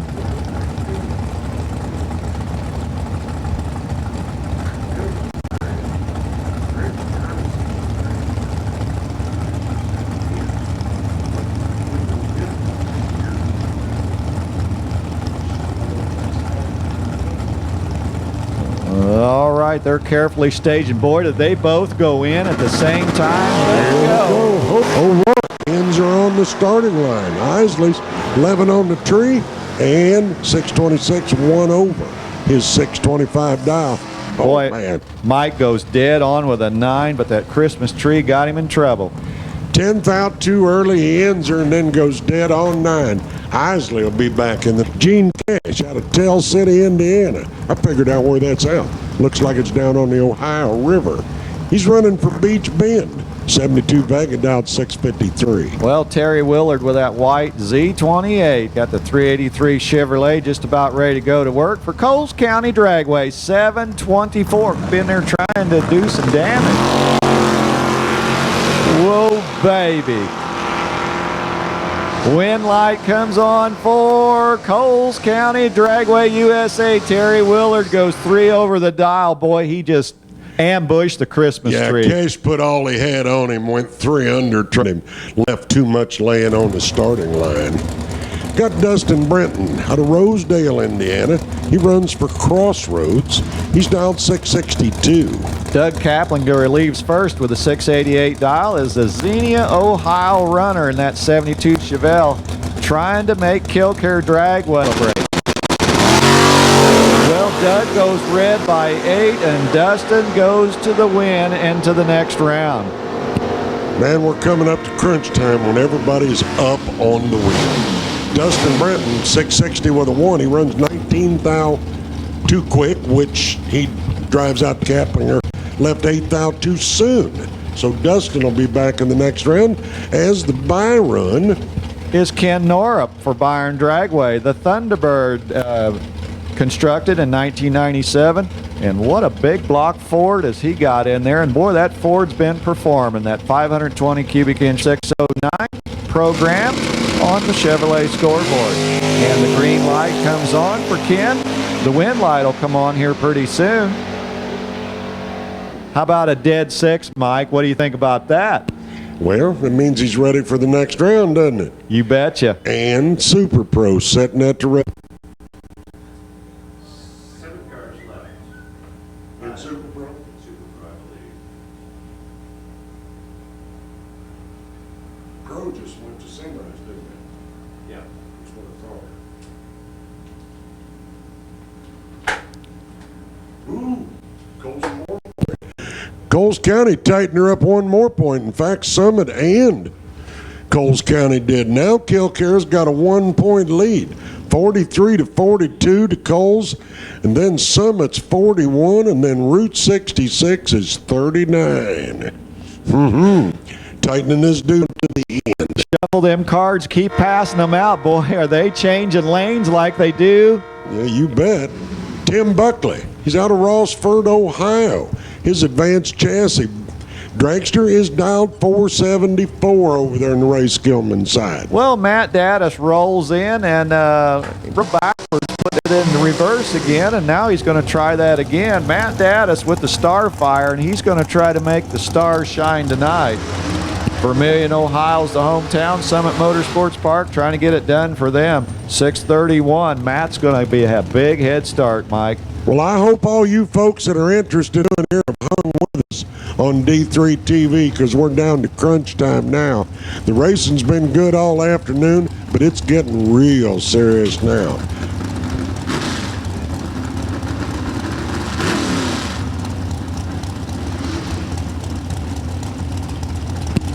All right, on the wall that shouldn't be there need to head back behind the ready line so we can see the cars. All right, here we go. We've got one car that's pre-staged. Matt bumps in the Starfire.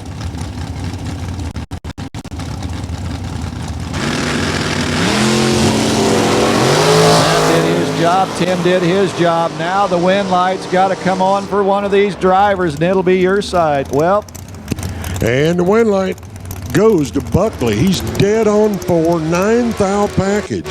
He in the next round. Man, he is on the wheel. Hey, we have somebody that can go down there to the burnout box and help clear that crowd that's down there.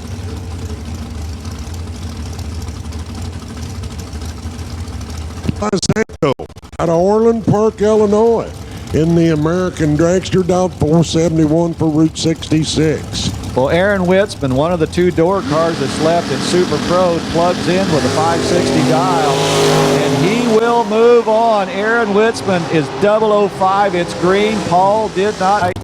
Witzman goes through the back door. 11th pack as he goes dead 6. Yep, I've got a Lions guy still alive. Ask him, where do you race? I don't know. I'm looking for someplace.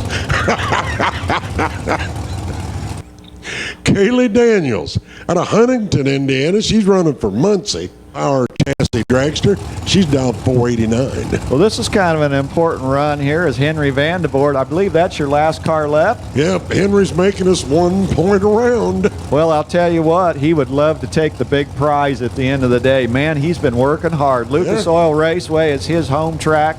469's at the... Whoa. Ooh, maybe he's in trouble. Yep. Dead on 9 for Kaylee Daniels. Henry left just a tick too much, laying on the starting line. Well, I'll tell you what, the Daniels crew are celebrating over there because I'll tell you, we're going to end up this round with Steven Schmidt. Out of Ohio, running for Summit Motorsports Park, got that American chassis office chair. He's nestled in it comfortably. They'll back it up, line it up. 462 is the flight plan as they'll go northbound into the next round. And I see we got Super Pro motorcycles sitting here. This would be the semifinals.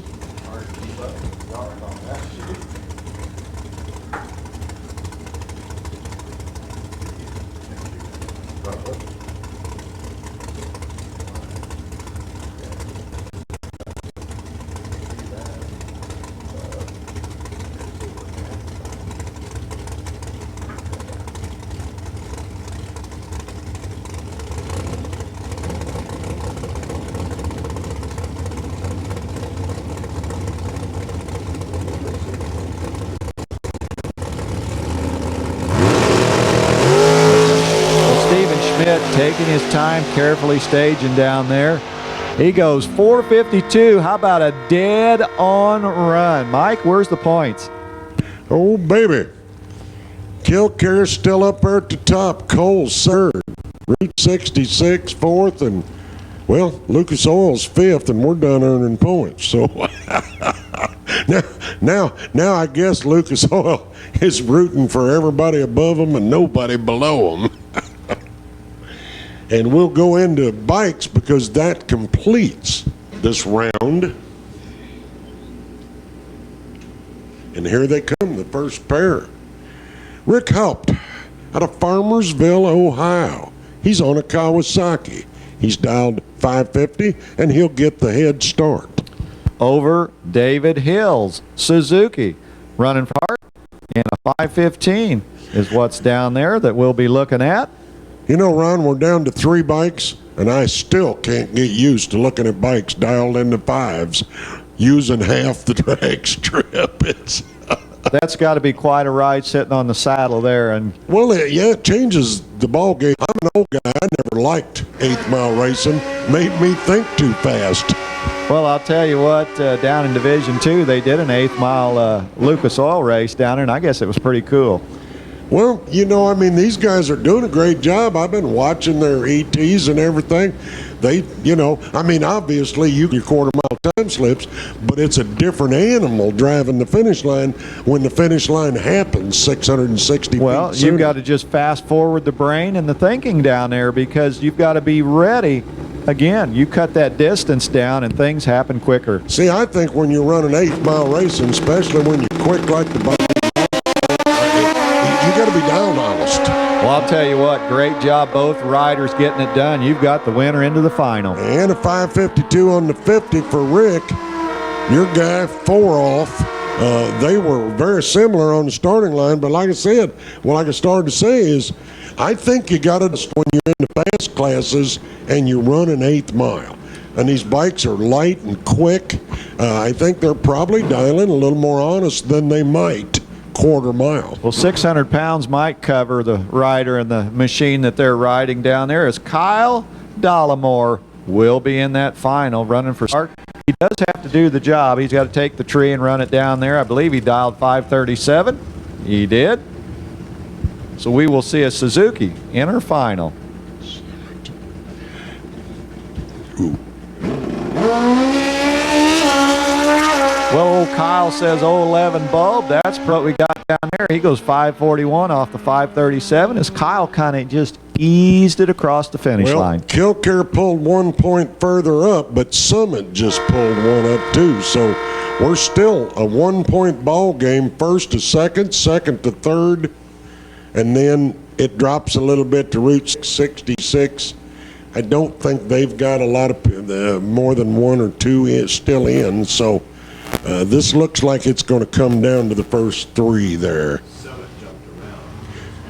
Yeah, exactly. That's right. They were third, weren't they? Yeah. Summit jumped around Coles County.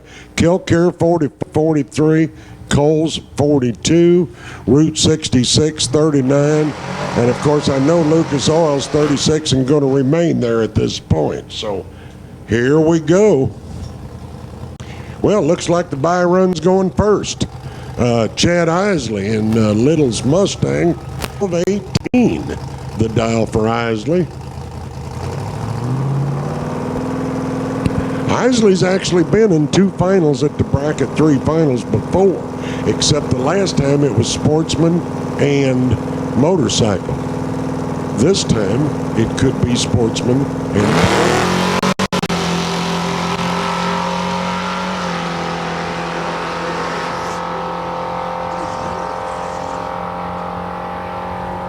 And Isley, 1214 on the 1218 dial.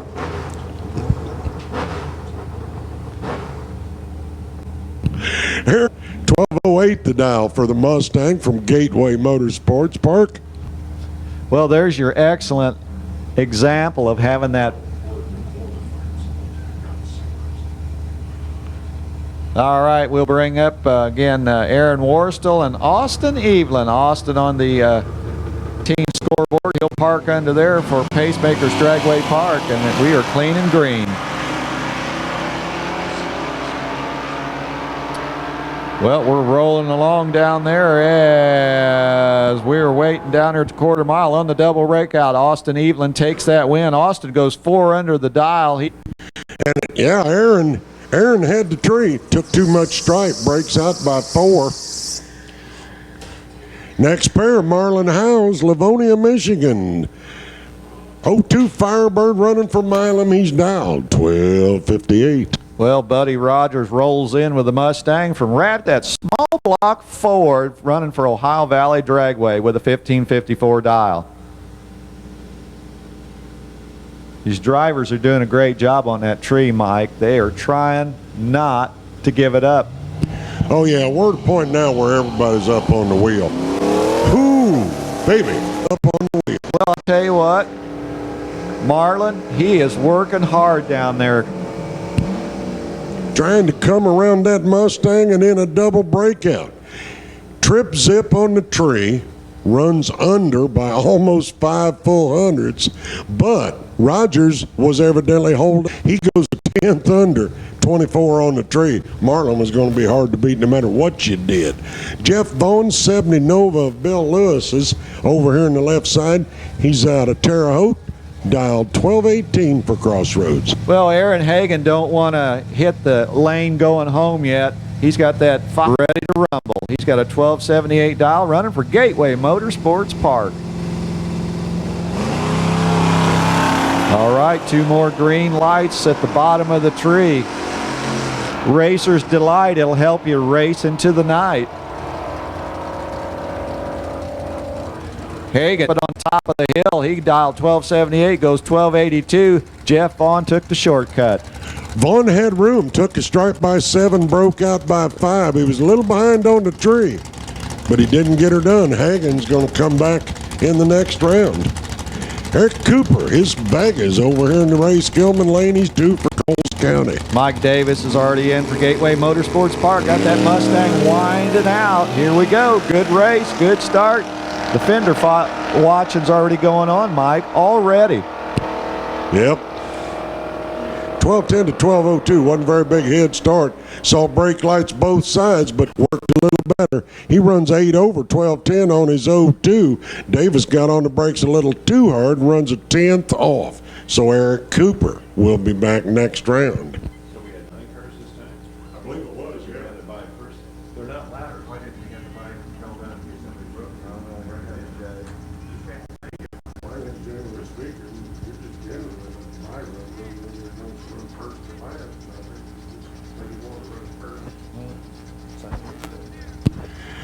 Chris Dovenberger, his 75 Duster over here in the Ray Skillman lane.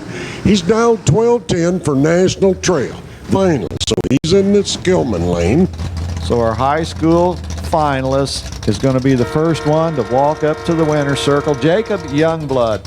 He's got that pickup truck with a 1683 dial running for Crossroads Dragway. This has got to be an exciting moment. And I'll tell you what, if you're not excited right now. Well, we got an 18-year-old in the left lane, 17-year-old in the right lane. Trees coming down. Pedals are going. Pedals are going down on one side. Well, Dovenberger got a little too overzealous when he sees how late Youngblood was. He 4 thousandths too soon. Chris Dovenberger left and runs a 12:14 on a 10, 4 over. Youngblood, well, tell him, run. Well, I'll tell you what, I'm watching the crew down here as they're just releasing the emotions. As I'll tell you, it's quite an honor for Jacob Youngblood. He maybe didn't hit the tree, but guess what? He's got He that won the win. race. You betcha. He goes under 1676 off the Well, what do you 1683 think? dial. He runs 7 under. You don't really think he was going to lift off the throttle when his wind light had been on. Well, I'll tell you, it's an exciting moment, isn't it, Mike? Oh, you bet. He's 17 years old. He just won him a Wally at the Division III finals. I need pro and super pro back to the lanes. In other words, what I said a while ago, if you're a winner, cool it, fuel it, bring it back. Because you know we want you back as soon as you can get here. So I need pro and super pro back to the lanes. Well, you know, these Wallies, they don't care where they're going. They just want a new home, and that one's going to Rosedale, Indiana. Ooh, look at the points now. Kilcare and Coles County are tied. Is third, 1 point back. Third, 1 point back. Route 66.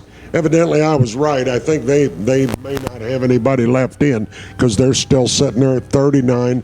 Lucas Oil's at 36. So the race is up there at the top. So we now, this team, have a tie, Kilcare and Coles County at 44 points. And I will tell you, based on previous years and the kind of points that the winner usually has, I'm remembering the winner a lot of times being up around 60 points, which means this probably a little more balanced.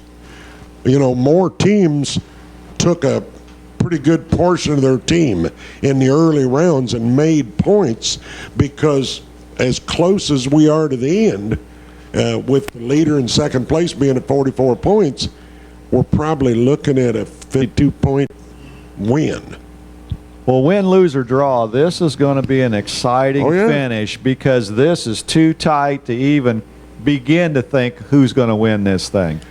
Yeah, that top three there, they're still all alive. So as we wait to return to the hot spot area. Yep.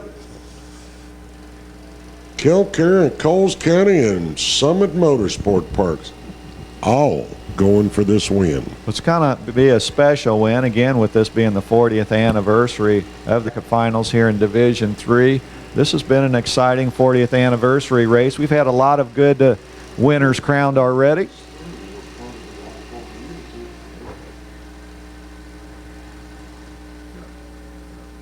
That's kind of Young Bucks car. What did it say? Z70, was it a Camaro? the winner. Yeah. It was a pickup truck, white Pickup pickup truck. truck. Oh, yeah. Z71 Z71 pickup okay. truck. Yes. So it should be pickup. And interestingly enough, we've been talking about who's been here all 40 years.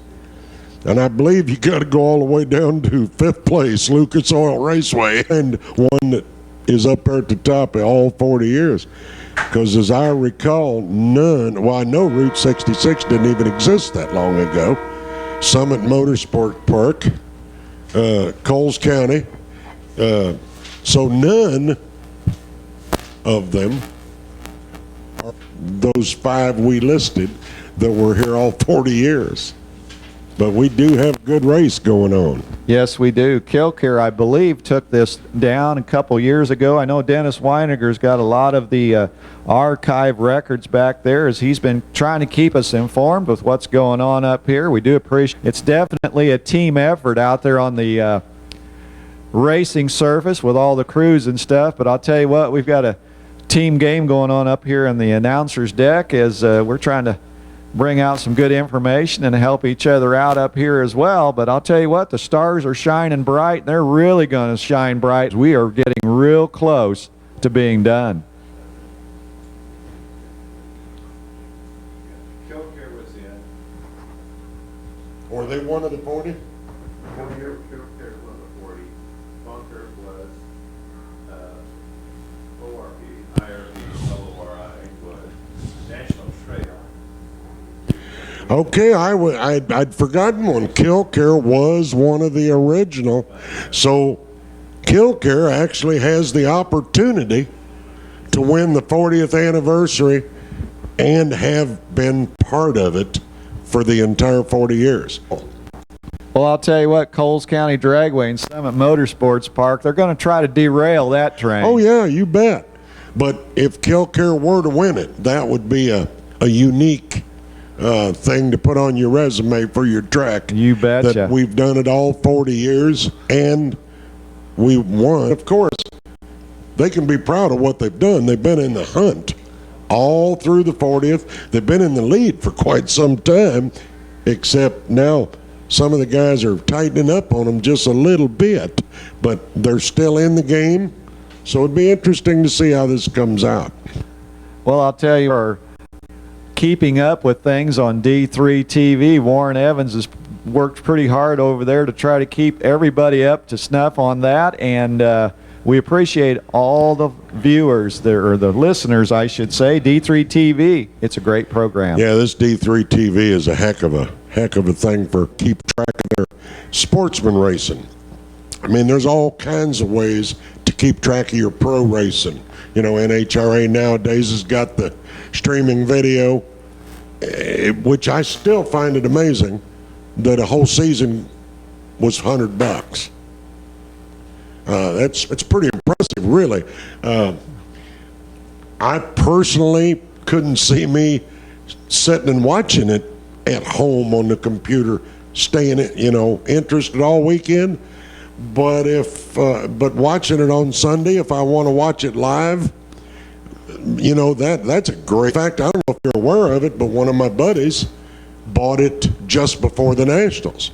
Well, they discounted it down to, I believe it was $60. Wow. And then I think it was Saturday evening, I was home during the Nationals, sometime Saturday, and I was looking at some results, and they had rest of the U.S. Nationals. I think it was $14.95. I don't think it was $14. I think it was just short of $15 if you wanted to watch Sunday and Monday.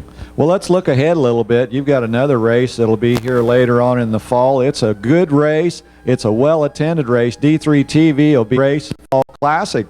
Warren got the thumbs up next door as he's been manning the equipment. Yep. Warren, you're going to be here for D3 TV. Yes, sir. Fall Classic, and that's coming up when, Mike? It'll be right here. October 8th and 9th? Yeah, first weekend. Yeah. No, well, that'd be the second weekend, wouldn't it? Yeah. And it's our last race. And I'll tell you what, the Jag Super Quick will be in the house as well. There's a good... Quick race of the year. Yep. Yeah, Super Quick Race always a good program that weekend. And the bracket race. We usually have good turnout for... Stock superstars have tried to set national records. Yeah, that's right. The record runs are made during the Fall Classic. You see class racing on Sunday, bracket racing on Saturday. And I'll tell you what, Mike, you'll see racers. They'll be entered in 3 classes. Let's get back to it. All righty. As I said, Chad Isley in 2 finals if his day continues this way. Chad Isley over here in the Ray Skillman lane, he's dialed 627. I see we've got Greg Dillman listed as owner. I'm wondering if Greg bought that car. I know he's in the midst of selling his. And this is the semifinals of Pro. Well, So Chad's only got to win 2 more times if he were to get into the final. Of course, I don't think Ken has any designs on allowing that to happen. Well, Ken Norup's been driving the wheels off of that 97 Thunderbird and that 610 for Byron Dragway. Got that big Ford power plant. It's been sweet music for Ken. Oh my, what a race. The win. Notice, Isley runs 6 off, Norup goes under. The reason Chad had 9 in his pocket. He was 002 on the tree. Chad is definitely up on the wheel, wanting to get into the final. Well, who will he race? We'll find out in a few seconds. Dustin Brenton out of Rosedale, Indiana. He's representing Crossroads. That's 69-660. Well, Terry Willard and Dustin go into the pre-stage just about as one. Terry Willard, the Z28 for Coles County Dragway USA. Boy, they are up there too. 724 is the dial.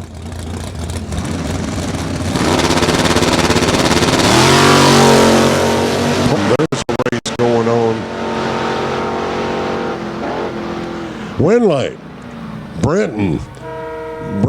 661, one over his 660. Willard was ahead by 100th on the tree. Carr wouldn't run the number or he gave it back, one or the other, because he runs 3 over it. So it's Brendan Isley will be back in the final. Can we get points or is it too late? Too late. If you hear the printer, it's too late. That's right. Well, we are going into excitement mode. This has got to be Super Pro. And by the way, for those of you out there listening, I'm going to keep you up as much as I can. Guess who's in the lead now? Coles County's at the top, 45 to 44. Kilcare second, Summit third. This dude is bouncing around all. Kaylee Daniels, she's over there in the Ray Skillman side. That power chassis dragster, 489 the dial, representing Muncie.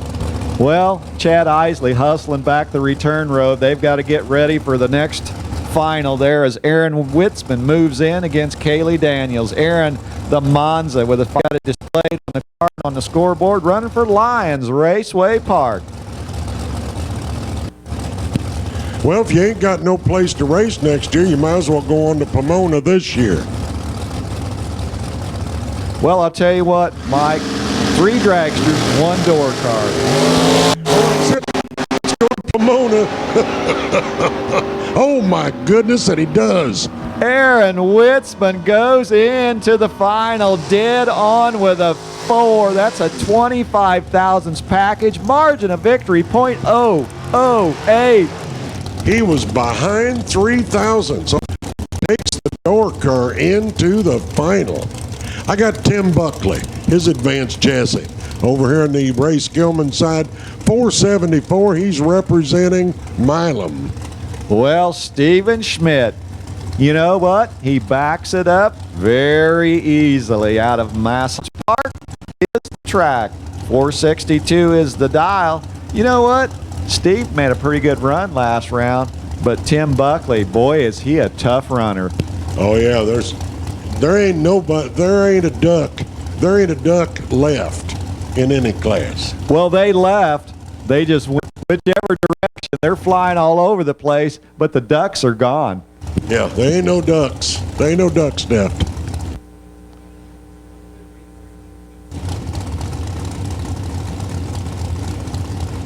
Well, I'll tell you what, Steven, very methodical in driving that race car.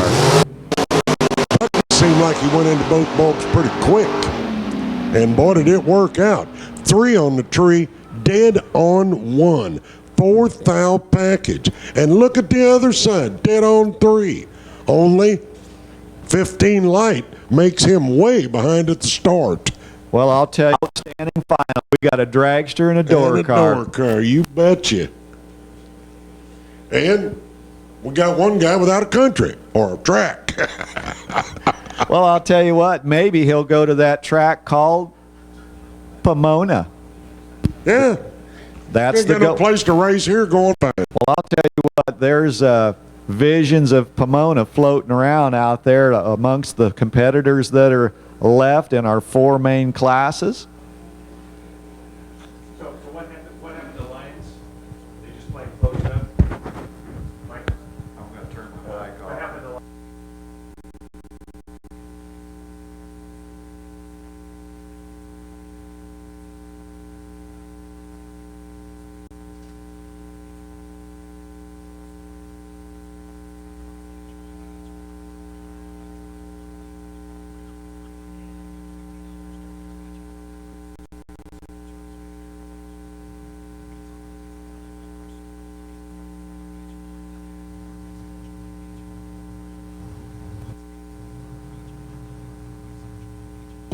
Well, here's our current points before these next ones come up.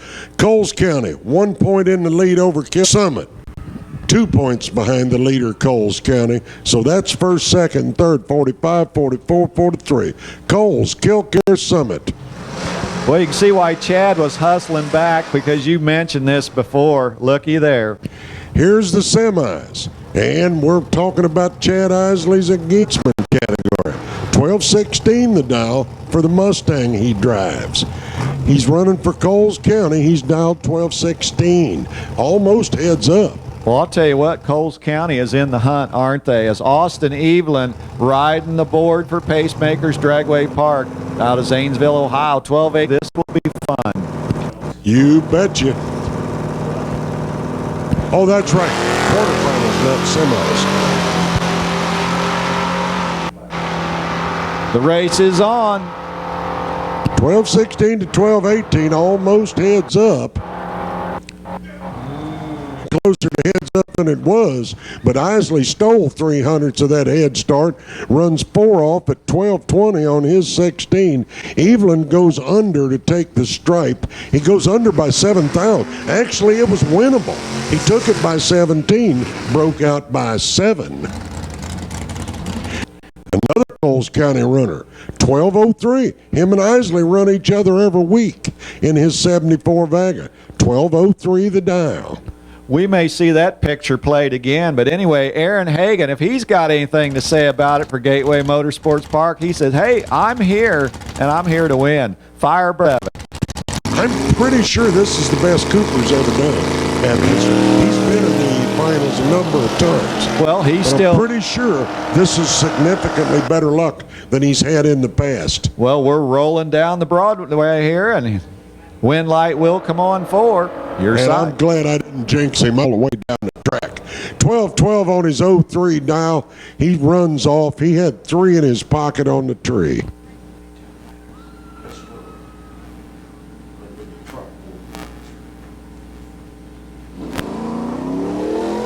Marlon Howes Firebird, he'll take his into the next round. 12:54 the dial. Of course, don't make no difference what he runs, whatever he wants to. He runs under by 4, 12:50 on the 54.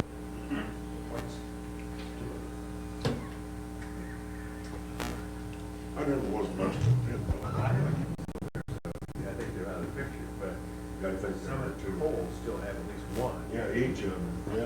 Well, I'll tell you what, we're looking out here in front of the window of the Parks Tower, and we've started to put in cars into our photo op area here. I believe this is one of our high scores down here.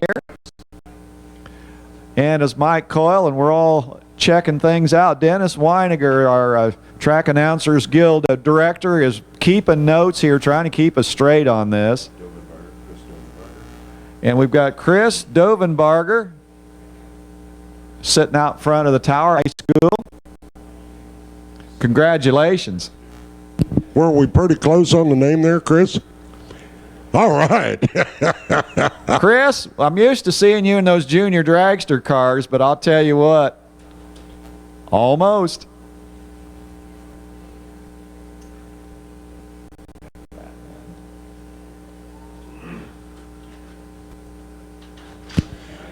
Soon as I can get the points up again, we'll see where we're at. But you know, Isley ain't helping anybody else's game except for Coles.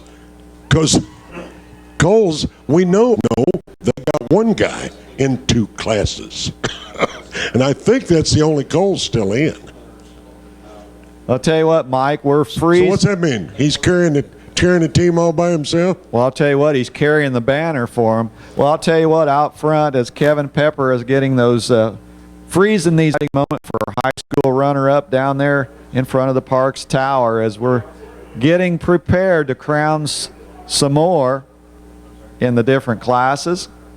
So congratulations, Chris.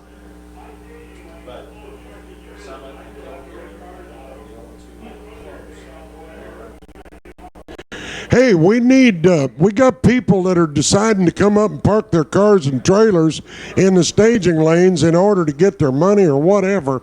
We need you to stop doing that. You need to let us have some staging lanes to run the rest of these cars. So, you know, I know you get home with your money, but park somewhere out of the staging lanes, all right, you know, out of the way. Use a little, I think they call it common sense. Let Lukey have some room to race out there. Yes. There's no, we're not in the way at all. I think he's talking. 2 trucks and trailers. We just came up with that. Really? Over here where he's not using You want me to invite you to Thanksgiving dinner? Will the family let you in after that?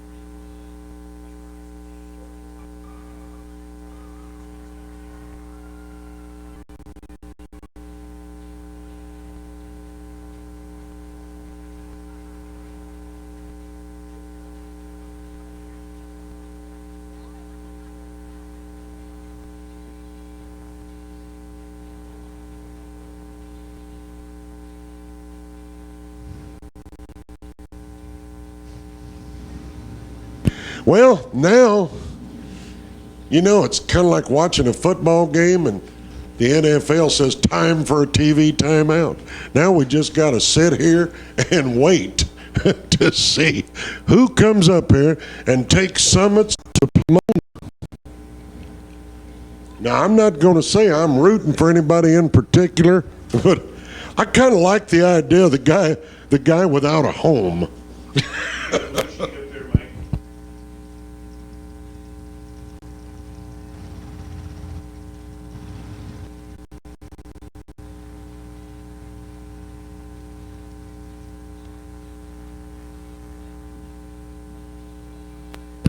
Oh, yeah, while it's quiet, let me mention this again. I'm sure this will thrill all y'all that are pitted over there on the east side.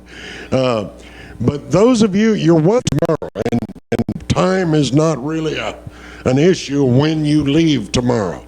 But here's what we do need you to do.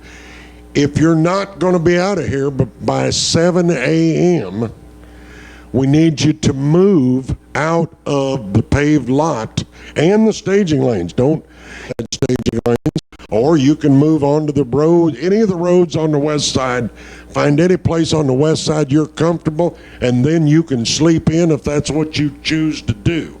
But we need you off the pavement on the east side by 7 a.m. tomorrow. We have a track rental. Those of you that are all set up for the bracket finals that you might have wanted to sleep in and put all your stuff away tomorrow, but I'm sorry, we really need you to pack up and move. If you want to stay till tomorrow, by all means, you're welcome to do so.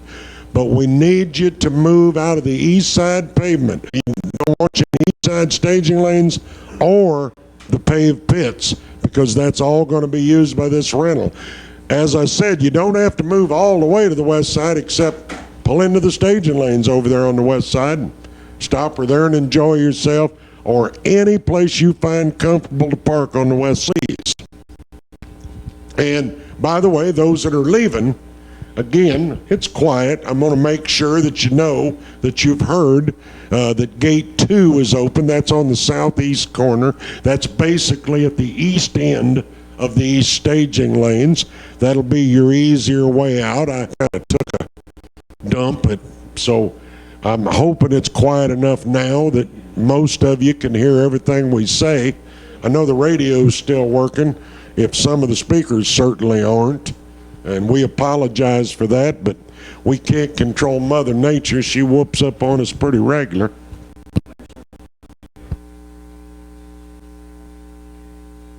I need the high school winner to the winner's circle, please. Right out here in front of the announcer's booth next to the tower. High school winner. Bring that pick-em-up truck up here. Pictures. Just a quick word, Mike. When we have the finals completed, we would like to do an interview with the winner of Super Pro, Sportsman, Bikes, and high school, if they have the time and they have their parents' permission, or something like that.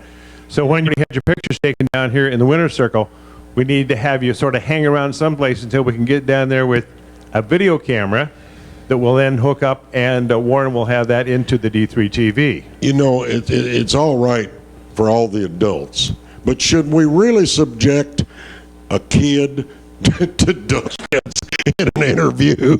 You know, let the kid grow up a little bit before we say, hey, what'd you think when you passed the other guy down there at the finish line? I thought, cool, I'm going to win.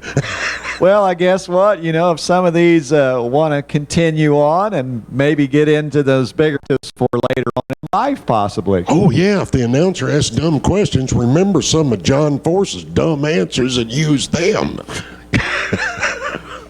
and there's quite a few of those to choose from, you know. Well, I'll tell you what, it was quite a race going on. I'm not going to spoil it for people if they've basically are waiting. Like if they recorded it. Well, I'll tell you what, it was a pretty good race. We were kind of watching it up here as the computer screen was set up. Boy, this countdown is going to be something Yeah, else. I looked at all the results. They were pretty interesting. Yep. So we don't want to spoil it, but hey, it'll be on later on in the week. Yeah, I got it recorded at home. Although my wife gets mad at me, I'm pretty bad about looking at it on the phone while I'm over here to race. That I'm not interested in sitting watching the broadcast. She gets mad at me because she waits to watch it with me when I get home. Well, you know, we put all classic, Mike. There's a lot of opportunities. There's racers that'll run 3 different classes, especially when you run your bracket program. And we've got the regular JEG Super Quick Oh, going yeah. on. Some of them will run Pro, Super Pro, Pro Sportsman. Of course, not Pro Sportsman because Pro Sportsman is combined at that race. JEG Super Quick. And then JEG Super Quick will run Super Pro and Super Quick. And, yeah, a lot of the class cars run Pro. It's a great finish to Division III here. It really is. Here we go. Oh, remember I told you? Remember I mentioned to you Cooper and I a week, and they're going to do each other right now to see who goes to the final. Isley, 12-18, the dial for the Mustang left side. Well, they probably hated to see this matchup, but you know this is the way it works. Eric Cooper's got the 1203 dial. This will be a dandy. They're green. Oh, yeah. No surprise there. They're both green. He's had that car a long time. Could be wore out. I don't know. Oh, man. Isley, dead on 0, foot braking to a 4,000s package. Cooper, 12,000, 3 under, had a decent light, great light. Did we say Isley's been over to Pomona already? Yeah, we did, didn't we? And Marlon Howes, we don't want to jinx him. Look at that. He has the same light that Isley had, 004.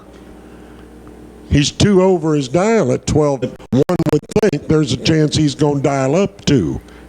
You know, it ought to be an outstanding final in our sportsman class. A couple race car drivers that are on their game. Ought to be fun. Yep. And looks to me like I got 2 motorcycles. And I'll bet final. And I'll bet Sports Park, you know, we've got their mascot out there. Has been busy. And you know what? He kind of locks us into who's running which track. You know, I mentioned something later about the guy got to have a heck of a set to wear that outfit all day. But you know what's even more important? The cat got to be tired, that big flag all day long. I'll tell you what. You don't suppose they cheat and put somebody else in the outfit later in the day? See you later, Craig.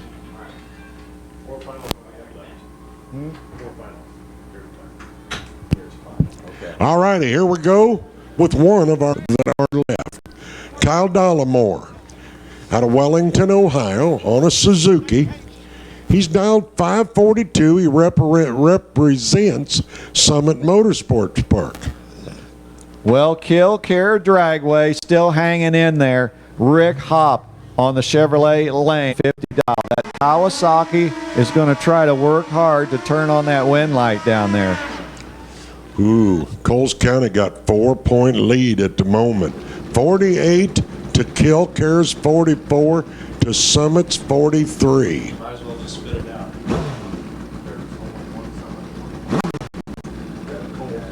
Cold guy. Yeah. A happy man back there. So Isley carried the team. Well, I'll tell you what, who is going to make that trip west in November? It's kind of, it may be somebody from Coles County, but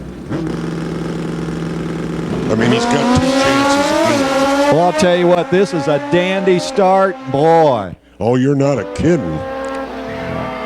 And the win light goes to Dollamore. Summit Motorsports Park, dead on with a web on the tree.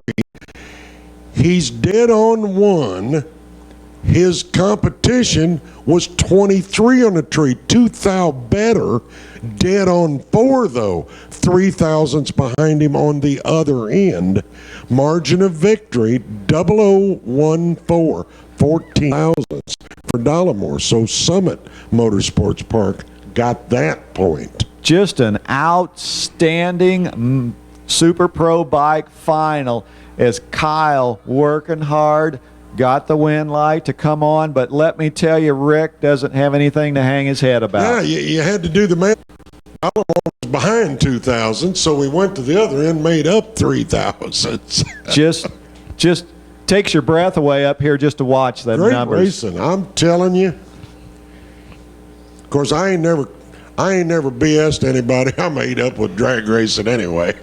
I mean, NASCAR, when the guy wins by 300s, and we'll have 3 or 4 classes, and if you add up the margin of victory, all classes in the final, a lot of times we don't have that margin. Well, we knew that Wally was going home to the Buckeye State, but Wellington, Ohio will be the new home bike Wally. Summit Motorsports Park. So Dollamore's got to start making him some plans to travel west. Look, he's only 18 years old. That's going to be a trip of a lifetime because, Mike, you know what all they get to do out there, racing in front of a big crowd. Oh, he runs in front of a big crowd and get important. And you know what? Which, you know, as bracket racers, when you go to the big show, the traveling circus, I call it, you don't feel like you're an important, you know, I mean, up there. But when they go to Pomona, they'll be treated like they're important for sure. There's the truck. Oh, there's the truck coming. We the need- white truck. We need him to the winner's circle.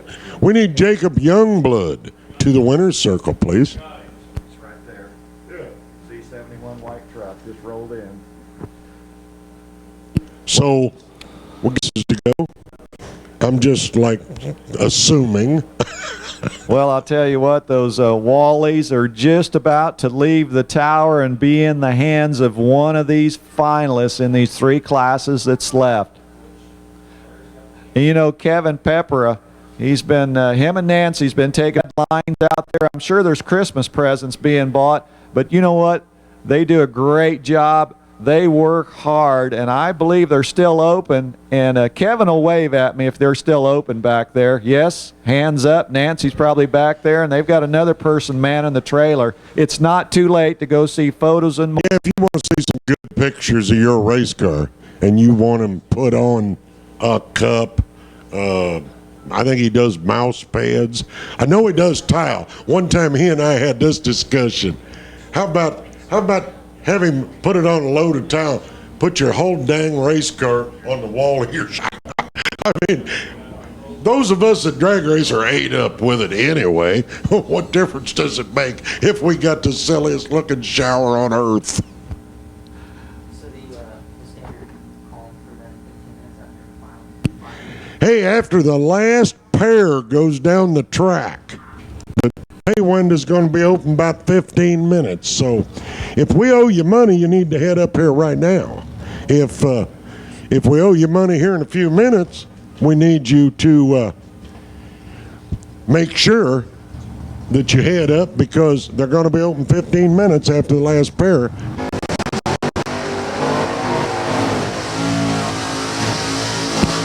All righty, here we go with the Pro ET Final. I'll tell you what, you go ahead and take Chad. Well, Chad Isley, can he double up? Can he? It's interesting. 627, he will leave second against Dustin Brenton. Brenton out of Rosedale, Indiana, running for Crossroads. His 69 Nova is dialed 660, so he gets the head start from Chad. Chad's dialed 627, 67 Camaro running for Coles County. We're about to be our green.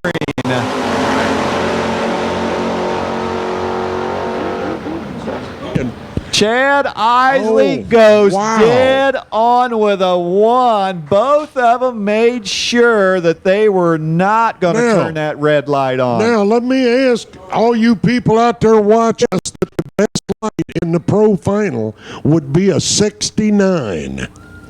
Isley's 69. That's as late as I've seen Isley in a long, long time. But he was ahead by about 100th and a half. Basically, I think you're right. I think they both decided, I ain't going to. Giving it up at the start. We're going to fight it out at the finish line. Chad was dead on 1 and Dustin dead on 7. But a 69 and an 85 light. I would have never guessed that either one of those lights would have won a pro final at the Division III. Thousandths was the margin of victory. Congratulations, Chad Isley. We got more to go. Good race. All righty. Got Tim Buckley. Buckley's got that advanced dragster, 555 inches of Chevrolet over in the Skillman side. He's the faster car. He's going to chase, dialed 474. Aaron Witzman with the small block Chevrolet from Bloomington, Indiana. The man without a racetrack. He's got Pomona visions on his mind, but Mr. Buckley says not so fast. 59.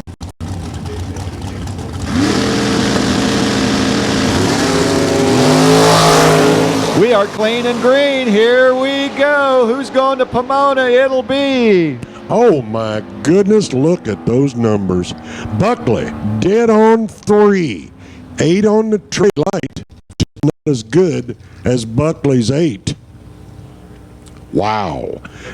Dead 7 for Weitzman. He was 17 on the tree. So 24th thou package for Weitzman gets beat by an 11th thou package by Buckley. Same kind of racing we've had. Oh, 474 with a 3 and a 559 with a 7. So a great final there in the Super Pro ranks. I'll tell you what, from top to bottom, these just over the top. I don't know how you could say it any more than that. Oh, absolutely, absolutely, and they just kept getting better. And we're pretty sure, as information came in here, that those two have already made that trip out west. But this time it'll be Tim Buckley representing Super Pro class. Well, looks like the hardware is going to get handed out. There's our high school winner down there, accepting the accolades of a well-deserved victory here.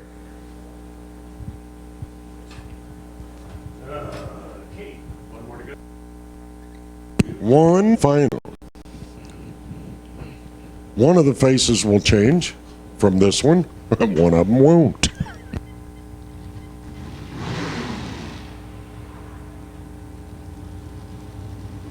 All right, we're going here as we're handing out hardware down here, and we're almost there, Mike. Yes, we are. It's getting close. There we go. That was a fine race. I see the fist pumping going on Buckley as he comes back the return road to take the win for Milam. Well, I'll tell you, you can't keep it in the box any longer when you get to this point. What did we have for final points? Where were those filters? Can we get it? No, you can't get it till they bring up the class board. But they didn't win. Kelker? Cole's Yeah, Cole's- got to win Cole's because won. Isley's coming up one more time. Cold one. They were like 48, 44. Yeah, it should be over, well over. The only question now is who's second.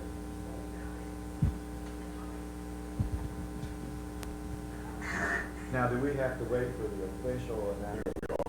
Okay. And just to be sure, Clark says, was a little preoccupied today. Sorry.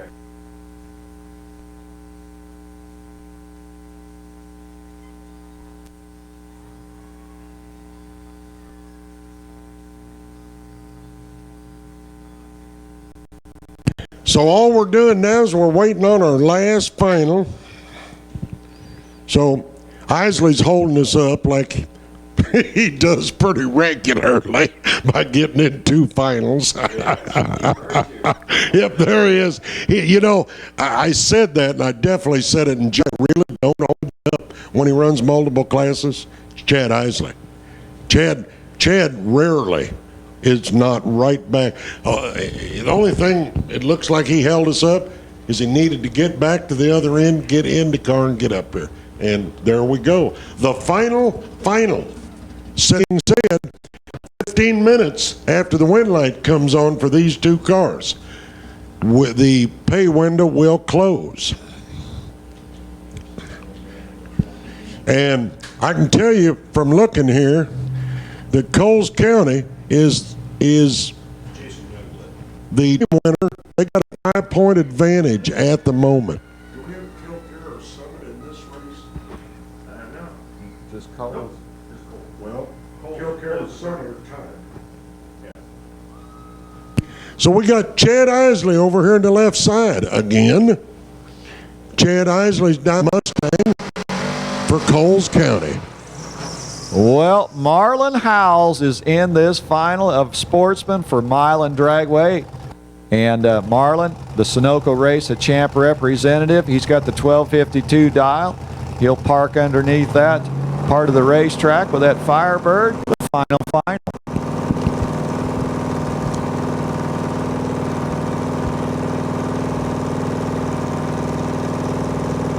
And green lights up there. You betcha. Who's going to do it? Sportsman class. Who will be that winner this year? Hang on. Double breakout. Marlon Howells takes that win and is going to Pomona. He dialed 1252, runs a 1249 at 101 miles an hour. What's Chad got over there? Isley, 12-12 with a 9. He runs 51,000 on the tree, had a little over 100th. And honestly, I find it interesting that both foot brake lights were better than the pro lights. Well, I'll tell you what. Congratulations, Marlon Howells, with that Firebird running for Milan Dragway. Chad Isley tried to double up here, but Yep, he sure did. But good race, as they always are. Chad took the stripe by 400ths, but he broke out by more than 400ths. He just didn't have room because he was a little behind on the tree. well, I'll tell you what, Dennis Weiniger, this has been about one of the most exciting finals we've ever seen. I know you've got some work to do here as the accolades will be taken care of right in front of the tower. Let's give the final points to the D3 listening audience. Coles County wins her by 5 points, 49 points, and then Kilcare and Summit, 44 in second and third. Then Route 66 back at 39, Milam at 37 in fifth. Lucas Oil Raceway dropped down to 6th there at the end, 36 point, and we're tied with Crossroads. That's 6 and 7. Then Gate and Muncie. Then Beach Bend and Lyons are tied at 30. Byron is 12th with 29. Then Ohio Valley, 26. National Trail, 24. And Edgewater, 15th with 23. Bunker, Pacemakers, 21. Beacon at 18. And Mid-Michigan batting cleanup at 14.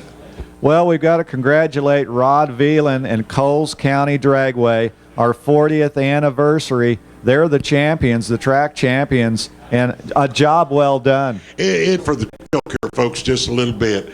They led it most of the afternoon, but certainly Coles County earned it. Of course, Chad Isley was a big part of that.